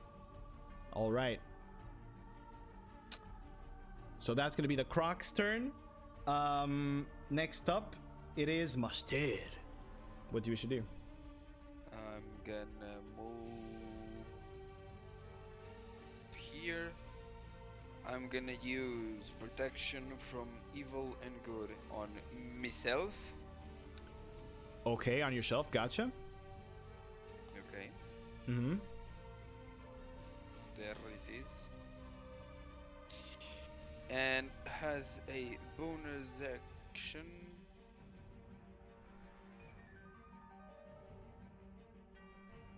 I'm not gonna do anything. All right. I don't have anything to do. So now it's Gubarash's turn. He is sort of like taken aback by the crocodile, and he's just going to begin raging as you see his Stupid beast, stupid nature. and his eyes begin flashing with this fire as he grabs his great axe and goes for a strike. Whew, it's going to hit. Natural 17. So that's going to be 4 plus 5, 9. 12 points of damage on the creature. Actually, no. It's 11 points of damage on the creature. As he brings down the axe and manages to chop off a slight bit of its face. As you see now, a piece of meat fall on the ground and immediately just grill. And you smell the sizzled meat on the floor next to Gubarash. We're having croc for dinner, boys. Oh yeah, and that's going to be we're not. his turn. X-Series, it is your turn. What do you want to do?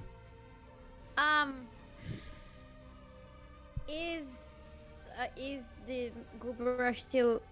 He's looking good so far. Not hurt. So I will simply debuff the little guy. All right, Bane on him. Yeah. All right, charisma saving throw. So that is a natural 15, so I believe he succeeds on the saving throw. So the crocodile, as you see X-Series play the song, he just looks at it and shakes his head and looks focused even further as he slightly backs away a little bit. All right. Do you wish to do anything else, X-Series? Move at all? I'm going to move a little closer to my friends. Okay. I can't. Oh, because you have the I thing. can't. Okay. Just here. All right, gotcha. Next up, top of the round, Obscurus, it is your turn. What do you wish to do? I want to cast Guiding Bolt level 2. Woo! Shit. Go ahead. Roll for the attack. It's a +5. Yeah, +5 first, yeah? See if it hits and then roll the damage. No, nothing here. Well, that's gonna hit. Fuck. Roll for the damage.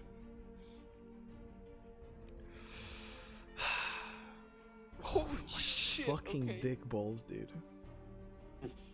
I mean, he had a natural 1 in the middle of that, so could have been way worse. All right, you see Obscurus once again, a similar ritual beginning to glow with that light, but this time lightning begins to sizzle around him. Zzz, zzz. He sticks his staff in the ground as the heat from the ground is absorbed instantly into the center of the staff. You feel the air around you get lighter for a moment, and then he fires the bolt once more and smashes into the creature's face. And as you see now, this aura of radiant energy sort of float around it, almost like clouds, dark purple clouds around this creature, as its face is now completely burnt off and chunked off. You see the flesh, the actual muscle on the side of its face, and his eye completely torn apart. The next attack on it is going to have advantage. And it's 1d6, looking I believe. and it's looking pretty hurt. All right, next up it's the Croc's turn. Being absolutely torn apart and blown into smithereens by this attack, as it's very, very hurt, it's going to try to run away. So Wait. you both have attacks of opportunity. Yes. Gubrash and you. Gubrash hits his. Is it? Do the attack of opportunities proc the advantage or not? No, but you could here, right? Oh wait, on you have advantage on attacks against him. No. He has disadvantage. Okay, then I have advantage on saving throws. Yeah, there you go. So no advantage on this attack, but you can proc Divine Smite if you want. That is gonna hit. No need. That's going to hit. So 1, 2, 3, 4.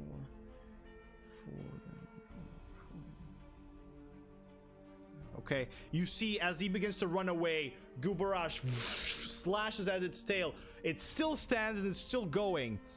Are you going to do regular strike with the longsword? Yeah.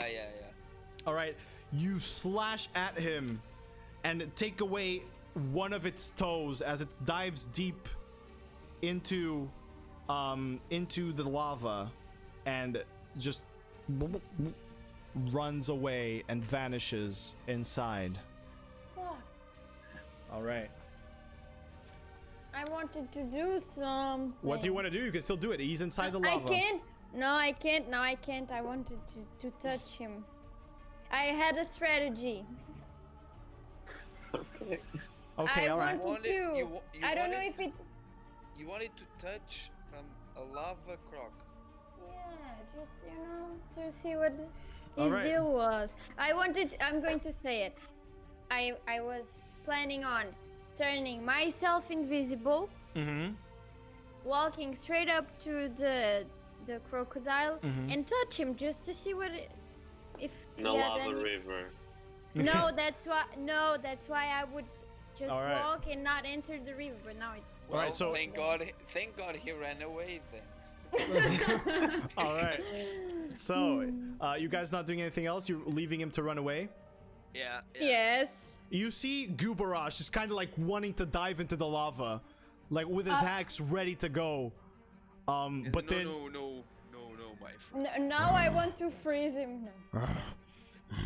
and he begins to calm down, bringing us once again out of combat.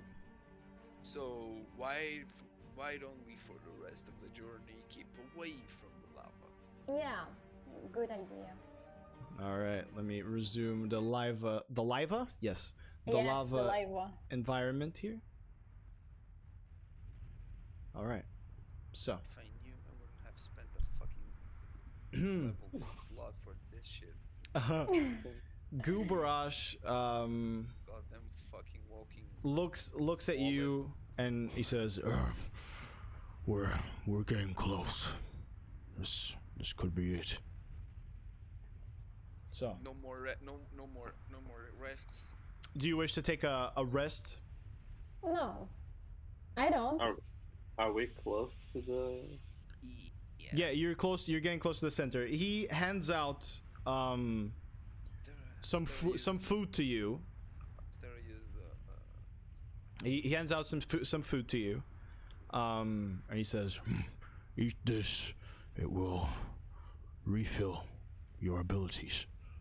Oh. Okay, Depending on what it is. What's that? "It is a piece of meat." I just chunk it down. No, thanks. All right. I'll have that cabbage you talked earlier. All right. He grabs from his pocket like a whole cabbage and gives it to you. Thanks. All right, you have a And cabbage. I eat it. Okay, gotcha. You yeet it? I eat it All right. while dabbing. So, both Master and Obscurus eat the meat. Yes. All right, both of you recover all spell slots spent. Yes. It seems like the taste of this meat is very aggressive. It's kind of charred a little bit. It's not very tender, but to you, Master, it's easy because you're Dragonborn. But it's very, very chewy. Obscurus, this is dinosaur meat that you're eating right now. You recognize it as an orcish delicacy. Some of the orcish shamans enchant pieces of this meat so that it restores magical abilities with some special recipes and rituals that they perform, which is the case here. All right. He chunks down a little bit of the meat as well. Our final step approaches, my friends. Let's go.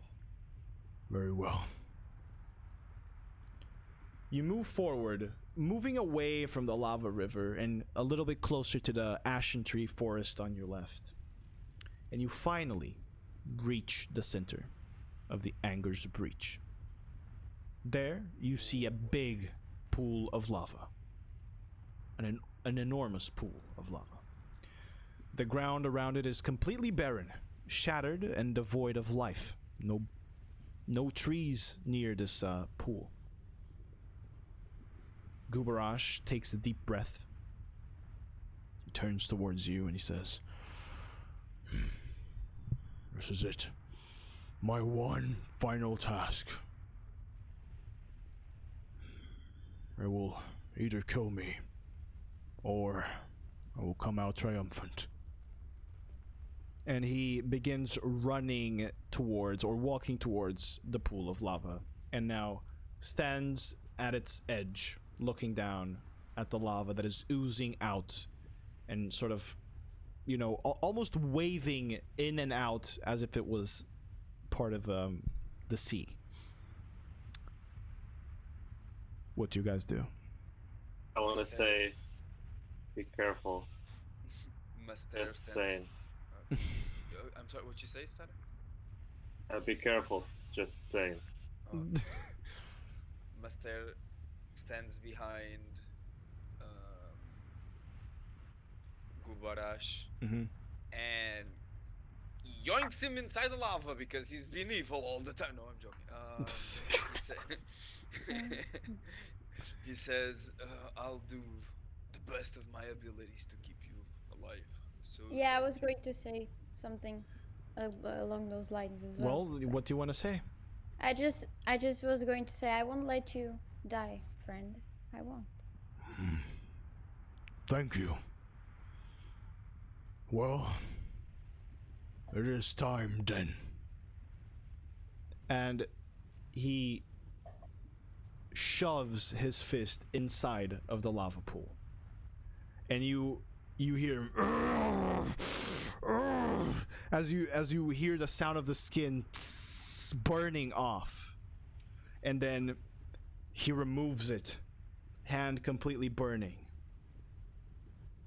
Then the level of the lava begins to sink slightly. And from it, you see two eyes peeking out. This gigantic lizard head. Almost like a Tyrannosaurus Rex. Emerges from the lava pool. A row of black spikes behind, on his back, dark gray skin with these veins of fiery red, almost as if its blood was smoldering hot lava. It steps outside of the pool and looks at all of you and looks at Gubarash and straight in his face lets out this scary roar, saliva blowing out of its mouth and on top of Gubarash as its clothes sort of flap back with the wind. You feel the wind from its breath, hot breath coming to you as well, and it shakes down your clothes. I would like you all to roll initiative as we approach the final boss of this session. Can I say something? My good friends, let us end this once and for all. Wait, where's that? There it is. Nice. Ooh, natural one. Wait, As he roars, I want to say. What do you want to say? How unpleasant. I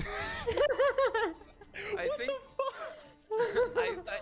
I think they swapped roles. I think Stera would be a better bard and Shawty would be a better cleric. All right, I've switched you from maps. I switched your map. So Can I ask something? You may ask I'm sure all I that can you do want. this. When it gets really hot, I can just do. Yeah, and it cools down. Yeah, because when you said that his hand was, Yeah. burned, I was like, I wanted to walk up to him and Aww. to All right. cool him. So, my dudes, let me see your initiative rolls here as I roll initiative for our final boss as well. Ooh, a natural one on Obscuras. Ooh, dude. Yeah. A series It's our with cleric, a. so it's good that he goes last. Okay, you And our rolled bard pretty is high. good. And our bard is good that she goes first. Okay, let me see here. Let's okay, 17. Let me take note of the initiative rule here. So, Master, you haven't rolled initiative yet, buddy, or have you? I have, it's a 9. Oh, it didn't. Oh, yeah, you did. It wasn't showing. I mean, it wasn't clear for me. So, first of all, it goes the T-Rex, then X-Series, then Master, then Gubarash, and then Obscuras. Alright, T-Rex. As you see his eyes and his dark gray skin, you feel the air around you being sucked in as it breathes in deeply. And you begin seeing a fiery red glow inside of his mouth. And it exhales a fiery breath. So I need you and Gubarash to make dexterity saving throws. Master. He fails. No, you don't have a reaction, man. So. 16. Alright, you save. You're gonna take half damage, okay? Okay. So that is...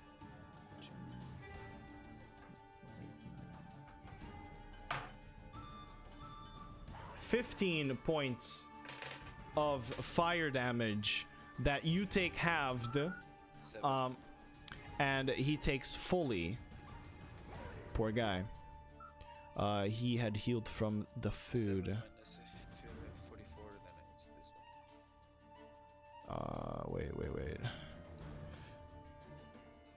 So he takes 15 points as you see this firestorm just being breathed out of its mouth.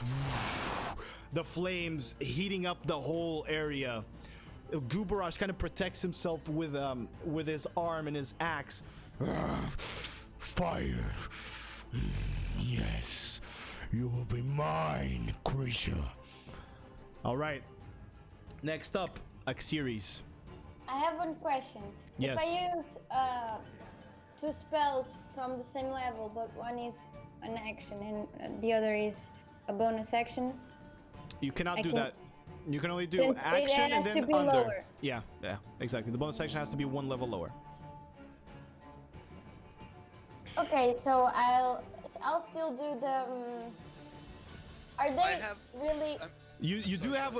I would like to remind you, Shari, that you have Bardic Inspiration, where you can inspire your I was allies. going to ask. I can only inspire one. Yeah, only one. What is it? What is it? Question. Yeah. I have damage resistance from fire. Have it even further. You have it, then have it again. It's 3. There you go. So I heal for 4. So I don't need to heal anyone. I was going No. to either use Song of the Sea, because then all of my allies would, get positively affected by this. Yeah. Instead of the Bardic Inspiration, because I can only do that to one of them. But you can do both because Bardic Inspiration is a bonus action. Oh, I'll do both. One extra, inspiration for one of them. All right. So we have first you not a reroll. You add 1d6 to your next attack roll or saving throw, or ability check. So you see Xerius begins to play the same song again. The lava in your eyes, it turns to this crystal clear blue water that you can see through, and it walks up and down and waves up and down the rocks. Almost you even almost see the smoke as if it was real and it was in contact with hot ground. You have advantage on your next attack and spell attack. And then, who do you want to inspire, Xerius? Yeah, I'm thinking. So it has to be. I'm going to do it either on Gulbresh or Master. Master, yes. So choose. Yeah, let me think, please. Go for him because he has reckless attack and he can roll with advantage and all that shit. Or if you want to, you can give it to me and I'll do a smite. He's probably evil, so I'm gonna have Probably. Yeah, he's probably evil, but even though with my smite, it would be nice to have a Bardic Inspiration. Yeah, it's pretty much the same. Either one or the other. You can choose. I'll do it on Gulbresh because this is his thing. All right. So I'll do it on What him. do you And sing to him I'll or say- tell him to inspire? I'll tell him. No, you need to sing. No, she can tell him if she wants I'm to. telling him, but in how do you say? In a musical, lyrical yeah. way. A limerick. He's almost Let there. it go. Let it Not go. to let it go, to grab him by the. No, just kidding. To Grab the ball. Grab the ball. No, And never let it go. No, I'm just gonna tell him that you're almost there. We're almost done. Yeah. All right. As she begins speaking these words, once again they gather in a thick mist that heads straight towards Gubrash's ears, and you see him crack his neck. Yes. Almost. All right. That's gonna be your turn, Xerius. Master. It is your Yes, turn. sir. You have advantage on your next attack from Song of the Sea. Pow! Wait, Pow! where's the dude? Where's the feed? Where's the what? Like, I can't position myself to give advantage. I mean, here. No, is you the- can't. You can't. He's still a little bit inside of the lava, so you can't position to give advantage now. That fucker. Okay. He has advantage But, anyway. Yeah. So I shall. I mean, Istera is probably gonna attack him with that fucking radiant, and that deals a shit ton of damage. So I'm gonna cast protection from evil and good and myself. Okay. Do I see him as a fiend? Not a fiend, no. Probably an elemental, but not a fiend. Okay. Okay. And I shall. Not pass. I shall use my channel divinity to do sacred weapon. All right, you imbue your weapon once again with the light of Rauno, the god of honor and righteousness. All right. Lord Rauno, give me power to strike down this foe. And I point my sword. A light begins shining down from the cloudy, usually cloudy landscape of the Anger's Breach and shines on your sword, making it glow even brighter. Rauno is with you, my friend Muster. All right. Is that your turn? My divine sense is an action, so yeah, that's my turn. All right, now it's Gubarash's turn. You see him begin to crack his neck as his body swells with rage, his muscles tensing up, and his eyes flaring with fire as he ignites his axe once more. The Riftmakers are mine to take. And he runs and charges with his axe at hand. He has advantage on the strike. And it hits with a natural 16.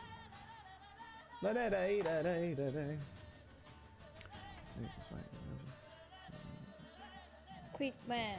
13 damage as he slashes at the eye of this creature. When it was breathing fire, he kind of manages to slash as it was recovering. And you see the eye bleeding now. All right, let me mark off the damage here. All right. There we go. And he's going to now stand there, raging and with his axe at his side. He's still inspired. All right. Next up, Obscurus, it's your turn. What do you want to do? I want to move a little bit closer. Go ahead. Move your dude. Like around there. Then I want to cast the Guiding Bolt. Right. Spell attack. Here we go. Ooh, let me see if that hits, actually. I'm not sure. Ooh, that barely misses. So you see... AC 13, okay. Oh, wait, you have advantage. You can roll again. From Song of the Sea. Oh. You can roll the +5 again. Does something. Just roll it one normal roll. One more normal roll. Okay.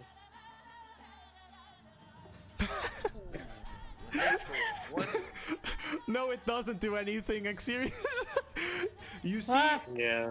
You see Obscurus again. He's kind of trying to shake off the image of the ocean inside his brain, and it doesn't. And he extends his bolt, and it just fires. It's like I almost drowned as a kid. Too much happiness. Just what is this?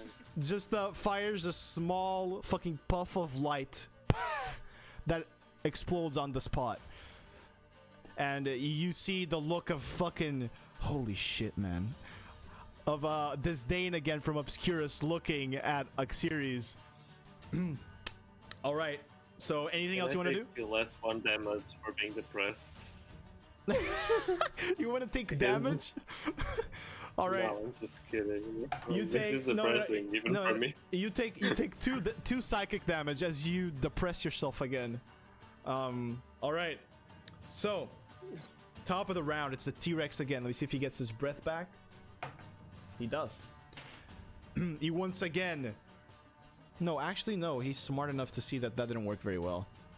He's going to try and attack the homie there. Gubaraj, as you see him looking straight at him. All right, disadvantage on attacks. A natural 20 and a 5, dude. Your disadvantage saved him again. You see the dinosaur, this sort of dinosauric creature, reel back and tries to crunch down. As it crunches down, there's a light that flashes, this bright white light, and it blinds the creature momentarily. And it reels back and misses the attack as Raunu is protecting our buddy Gubaraj there. And that's going to be its turn. Xerius, it is your turn now. Oh, no legendary actions, or one of his legendary actions. So now I want to use a Song of Dragons. Okay. And I tell my friends, guys, once again, please cover your ears. All right. I'll allow everyone to use the reaction to cover their ears once again. I'm fucked. I can't. Why? Because he used my his reaction. My reaction to cover for. Wait. I walk up to him and I cover his ears. Can I do that? All right, I'll allow it. That's funny.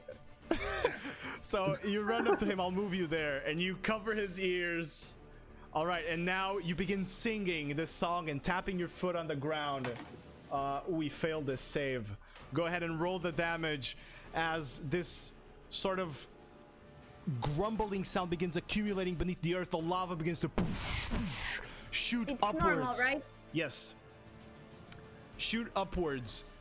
And you see the creature's eyes begin to flare, and as inside its head the roar of a dragon booms, and it echoes throughout the whole of Anger's Breach as you see birds flying away from the trees. And he takes 7 points of psychic damage. It's pretty good damage, actually. Yay! All right. And you won't do anything else because I already allowed you to cover his ears. So that's gonna be your turn. I was going to whisper something to him. That'll be your next. All right, Master, it is your turn now. What do you wish to do, my good friend? Yeah, yeet! You rolled advantage because you still have Song of the Sea. Yes. So it's a long sword. Oh, it's gonna be some crazy ass damage. Okay, advantage. 17. That hits. All right. Is it a divine smite or a regular hit? It's a divine smite, my friend. Then Do I roll 2d8, 2d6, or only one? You only roll 1d8. Oh, It is so he's not not evil. Okay. So he's What not does it evil. mean when creatures are not evil? It means they're probably just animals, you know, they're neutral. Oh, it's just instinct. See? Yeah, fuck. Yeah. All right. So, that's total of 15? That's- Holy fuck. Yeah, that's a 15. All right, you see Master once again, his sword shining with the glowing white light as he slashes upwards from under the ground. This hand, this glowing armored hand, comes up and with the slash punches the creature straight in the face. As the hand of Rauno is summoned and just straight across the jaw, dislocating it slightly. As it cracks it back into place. That was a big hit. Anything else you wish to do? Just for the fun of it, let's try to shove a T-Rex. All right. You try to shove him away with your shield. Athletics check for me, please. Good luck, buddy. Natural one. So, as you run into his face with your shield up and you just impact what seems to be like a solid wall, you see his eye focus on you as you're on the side of its head. It's just like Jurassic Park style, focuses on you, and you hear a grumbling, and it shoves you back, and you walk back 5 feet to the side because you were kind of at the side of his face. There you go. All right. Okay, so and I'm gonna move around him. All right, and you move right back as you slide across the lava. You just move right back in. Gotcha. Now it's Gubrash's turn. He's going to reckless attack as you see him getting angrier and angrier. And he's going to miss. Oh wait, no, he has inspiration. Yes, he's going to hit. Inspiration saved him. You see the thick mist that was gathering around his hands and his face from Axirsta's song now shifts towards the axe as he strikes the creature towards the side. Holy shit, man. That was straight on the armor class too. Ooh, max damage. 12 plus 5. 17. 19 points of damage. As he slashes the creature across the face. And you see the jaw now where the mouth sort of opens. It's sort of slack now as he cuts through the tendon and the muscle.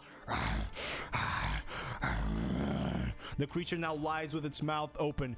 Yes, come to me, little lizard.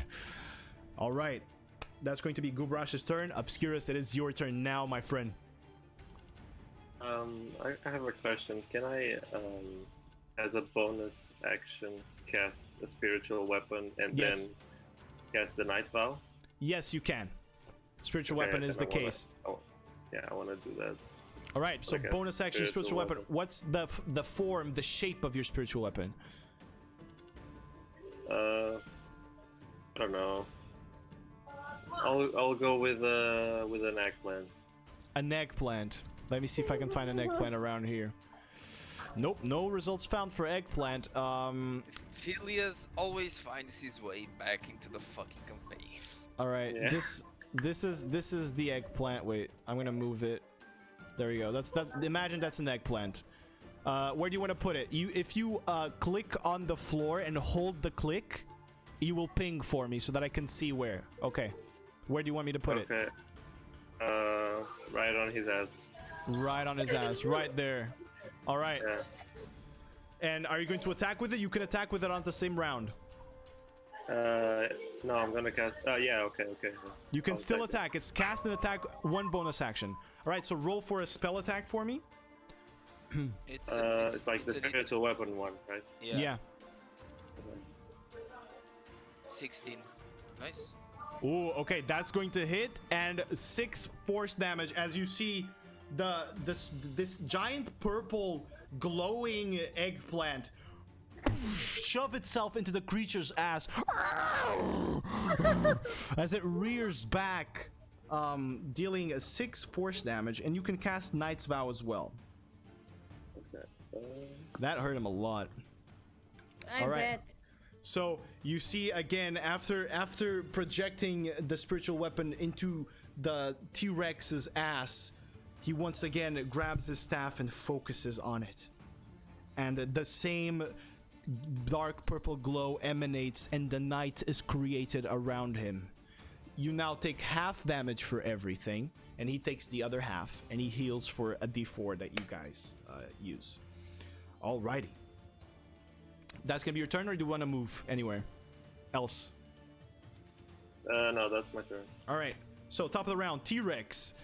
He has a neck plant up his ass. So he's going to try to attack again at disadvantage, I believe. It's still going to hit. 19. It hits Gubaraj as the creature rears back and begins striking with its jaw. Woo! 20 points of damage Holy shit, okay. as the creature and crashes down on him, the jaws piercing into his shoulder, and he now needs to make a strength save. He succeeds as he manages to, with his axe, shove away the Tyrannosaurus Rex giant sort of mouth and all of its teeth, chipping away one of the teeth, and he stands there. He takes half damage though because he was raging, so he only took 10. Alrighty, that's going to be the T-Rex's turn. Next series, that is your turn. What do you want to do? I'll go with a classic. I'll just debuff the All right, you want creature. to Bane? Want to cast Bane? Bane, and then Healing Word. All right, gotcha. So, he needs to make a charisma save. Ooh, 15. He Did I succeeds. took any damage? No. Yeah, you actually did. You took 10 points of damage. Oh, did I get any healing from any attack as well? Not yet. So as you begin this, once again playing this song and projecting the magic into him, he shrugs it off and shakes the magic away from from his head. Bane failed again. Now roll for the healing word on Gubarash. Doesn't Bane have still an effect even if it fails? No. Or not? No? Does not. I thought it did.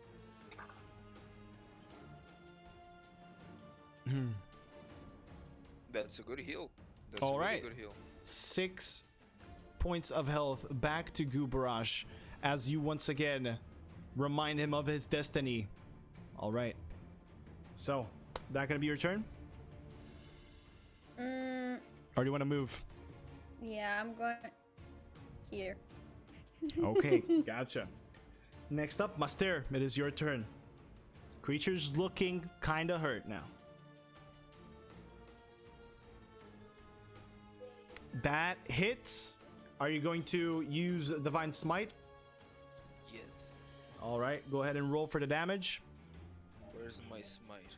Smite. Smite. Where art thou? Where art thou, Smite? Smite. Okay, here it is. Just so I know. All right, so that is a total of 12 damage. Okay. As you see now, Master once again brandishes his glowing sword, and this time a sideways slash as the hand of Rauno once again appears, accompanying the movement of the sword, and clobbers the creature across the face as it spits blood into the hot lava, instantly burning and evaporating away. It is looking very hurt. And you know, I'm gonna shove him. All right, there you go. Let's try to shove again. Athletics. Oh, no way. In a moment of inspiration. I'm gonna shove a T-Rex. In a moment of inspiration, Master musters all of his strength to chuck the Tyrannosaurus Rex away and shoves him in the face, and still reeling back from the Rauno punch, he begins walking back into the lava, and the eggplant actually shoves itself deeper inside the ass. And he takes an extra 6 points. All right, of damage. And the orc has an attack of opportunity, by the way. And the orc has an attack of opportunity. If he makes this is going to be the greatest play of all time. There you go. He makes it. Let me see the damage. Yeah. So I guess how do I want to kill him? So you see Gubarash's eyes burning with the fire. Master with the slash and the punch from Rauno, knocking teeth away, blood spitting out. He then jumps and shoves him into the eggplant. As the eggplant stands there, it shoves itself deeper into the creature's ass, very much to the pleasure of Obscurus, who is now very, very entertained as the creature and as it is reeling back, Gubarash knows it is the killing blow, and he jumps up, and as the creature opens its mouth, he sort of like jumps sideways and slashes the creature with the open mouth through and through as the head pops open like a flower, and he drops on the ground, removing the axe. And after a few more screeches, the T-Rex falls dead and limp on the lava as it slowly absorbs him inside. Can I do something? What do you want to do? I want to collect one of his teeth. Yeah. All right, you run very fast towards that. I'm gonna need you to make a dexterity check for me, please. It's a check, not a saving throw, so just go into where the +0 of your dexterity is, Yeah. and click there. All right, so you kind of stumble a little bit, but you managed to grab one of the teeth that was on the ground and was now falling within the lava. You slide and you grab it. You take 5 points of fire damage as you were sliding and grabbing the tooth, and the lava sort of hits your hand and burns away a little bit of your skin. You begin using your ice breath, and it kind of numbs the pain a little bit. Yeah. All right, there we go. Bringing us out of combat. Man, having a shield is fun. All right. Having the Shield Master feat is fun. Yeah. So, as now the body of Gubarash stands near the pool of lava, he looks at you and he says, Thank you, friends. That was thrilling. Is everyone all right? Yep. Yeah, this was exciting. Yeah, I look at my arm. I'm sorry. Instead of And I'm saying like, this was exciting with the fucking dead face. yeah. all right. So as you look at your arm, Gubarash kind of goes up to you, Exteriors, and he grabs your arm and he begins blowing on it as well to try and help you. And he kind of like puts a little, he tears down a little bit of his clothes and he rolls around your arm, rolls him around your arm to try and heal it.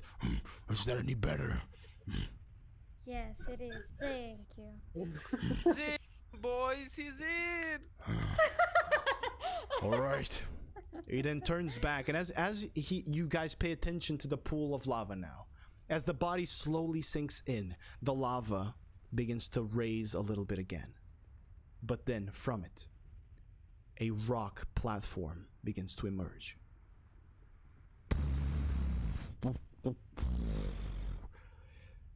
These two axes lay on top of this platform.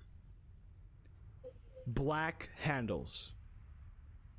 These sort of edges towards the backside of the axe as they sort of curve back to a point and then go into their regular sort of hand axe shape. The blade etched with these glowing red runes that almost resemble the rivers of lava that you have seen across the Aengr's Breach. The rock platform that stands at the center of the lava is then now completed by a stairway to it, a ramp that leads to it. Gubarash looks at you and he nods, and he begins walking up to the axes. He then grabs the axes and pulls them out of the rock. As he does, the ground begins to shake. The lava begins to explode as fire and flames begin surrounding the platform. You see this fantastic show of just hot lava falling into the platform as he still stands there, holding firm with his eyes fiery red. The heat becomes unbearable.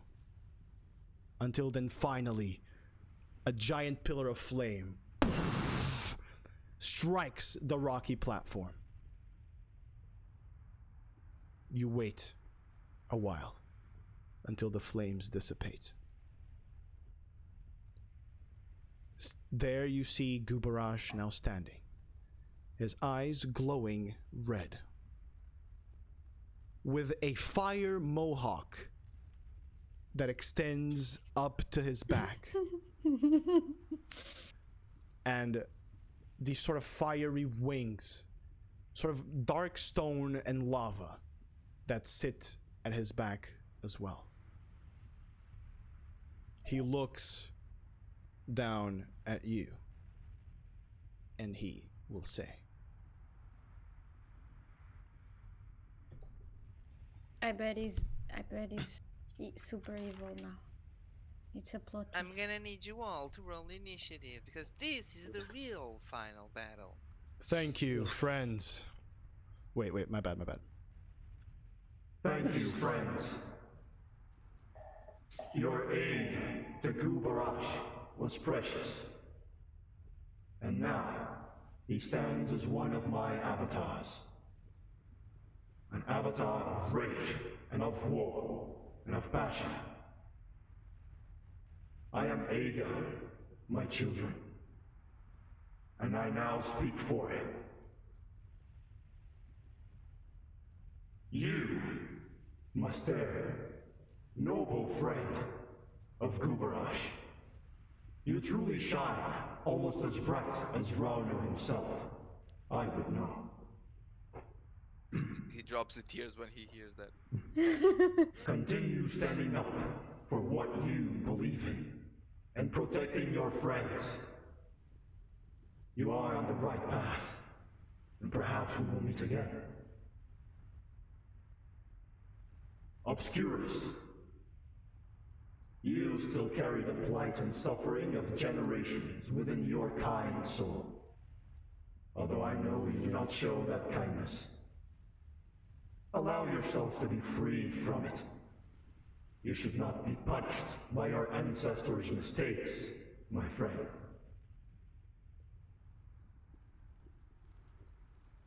Thanks, man.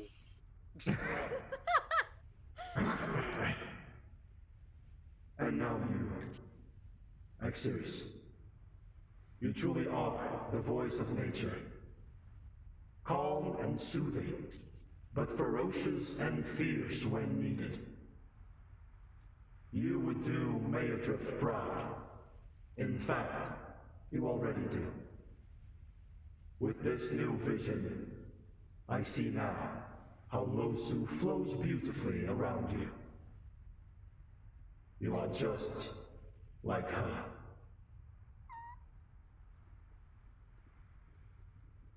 Try not to cry.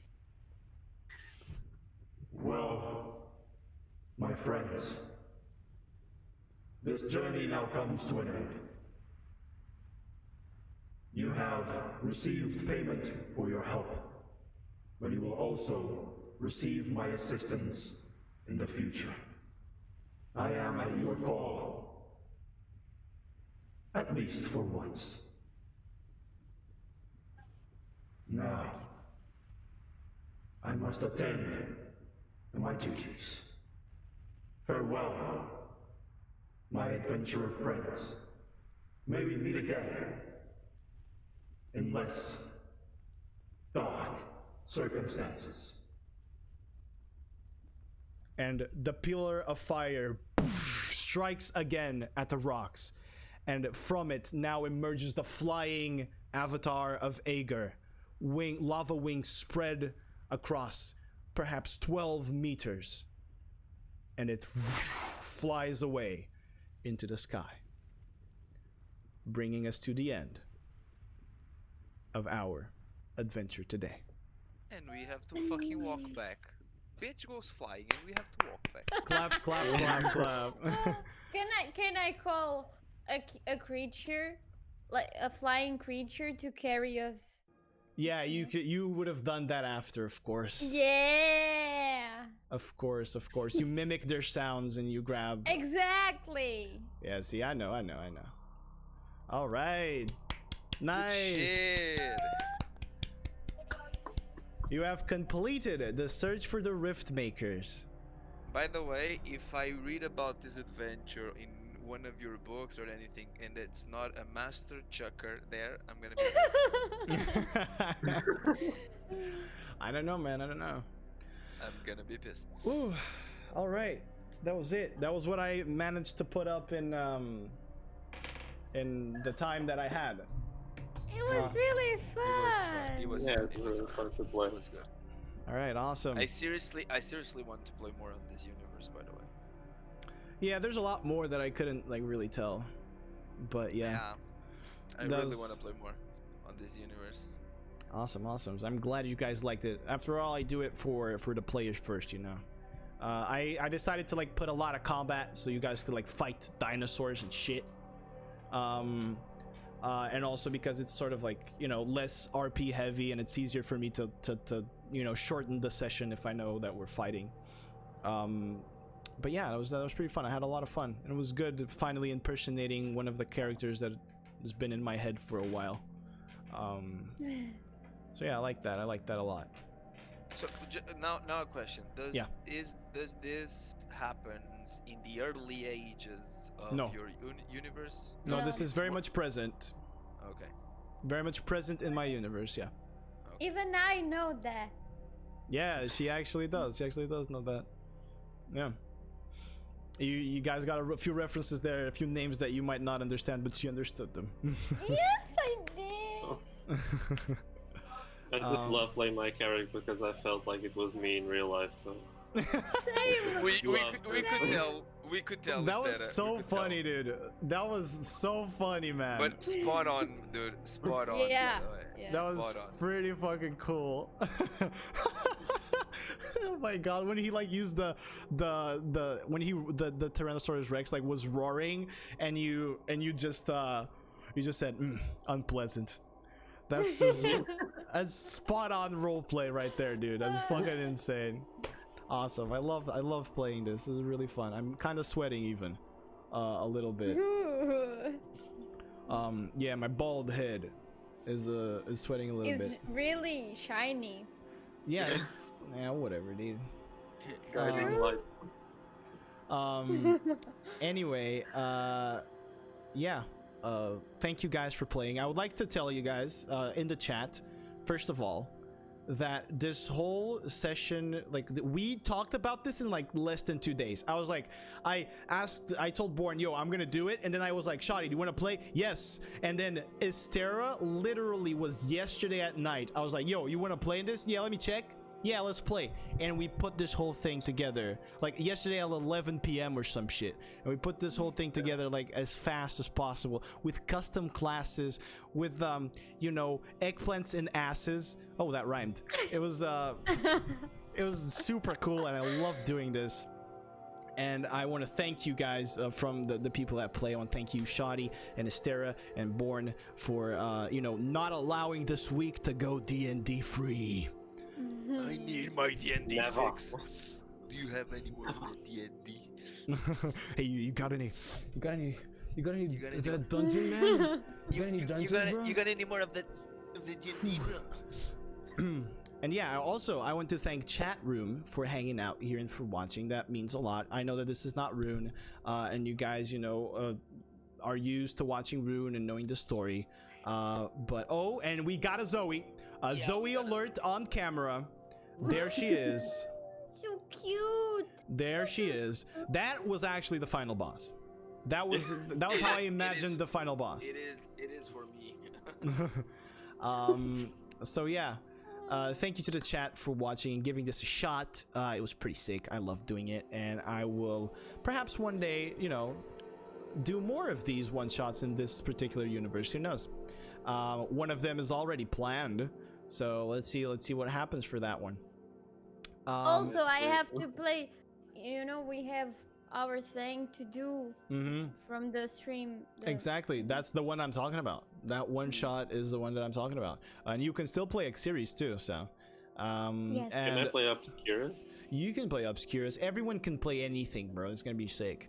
So yeah, we've got that going on next. Now, I would like to remind you guys that my friends here, they all have on this side, they all have social media accounts, and some of them stream.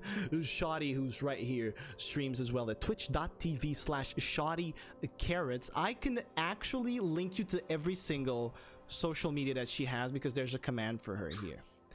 So there you go.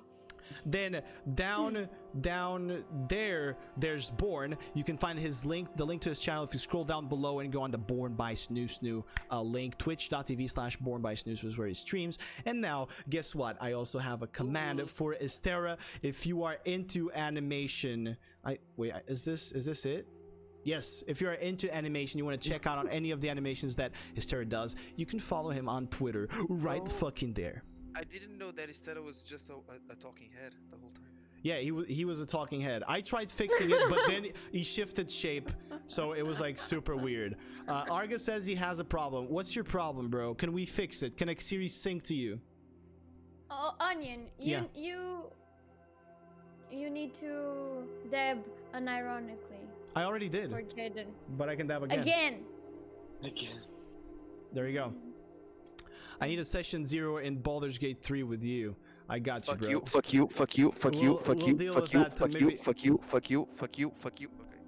All right. Phil says he's not into animation, but he's into Estera, so he already follows you, obviously. Yeah. All right. He even paid you some homage with that eggplant right there. So that was pretty sick. Anyway, thank you guys so much for watching. Is there anything that you players want to say? Anything else? Born, you first, my friend, since you're the veteran. Oh shit. Follow this guy. Watch his streams. He has a pretty fucking big mind. He's a fucking five head. I really want to play more on this world. I wanna play more D&D.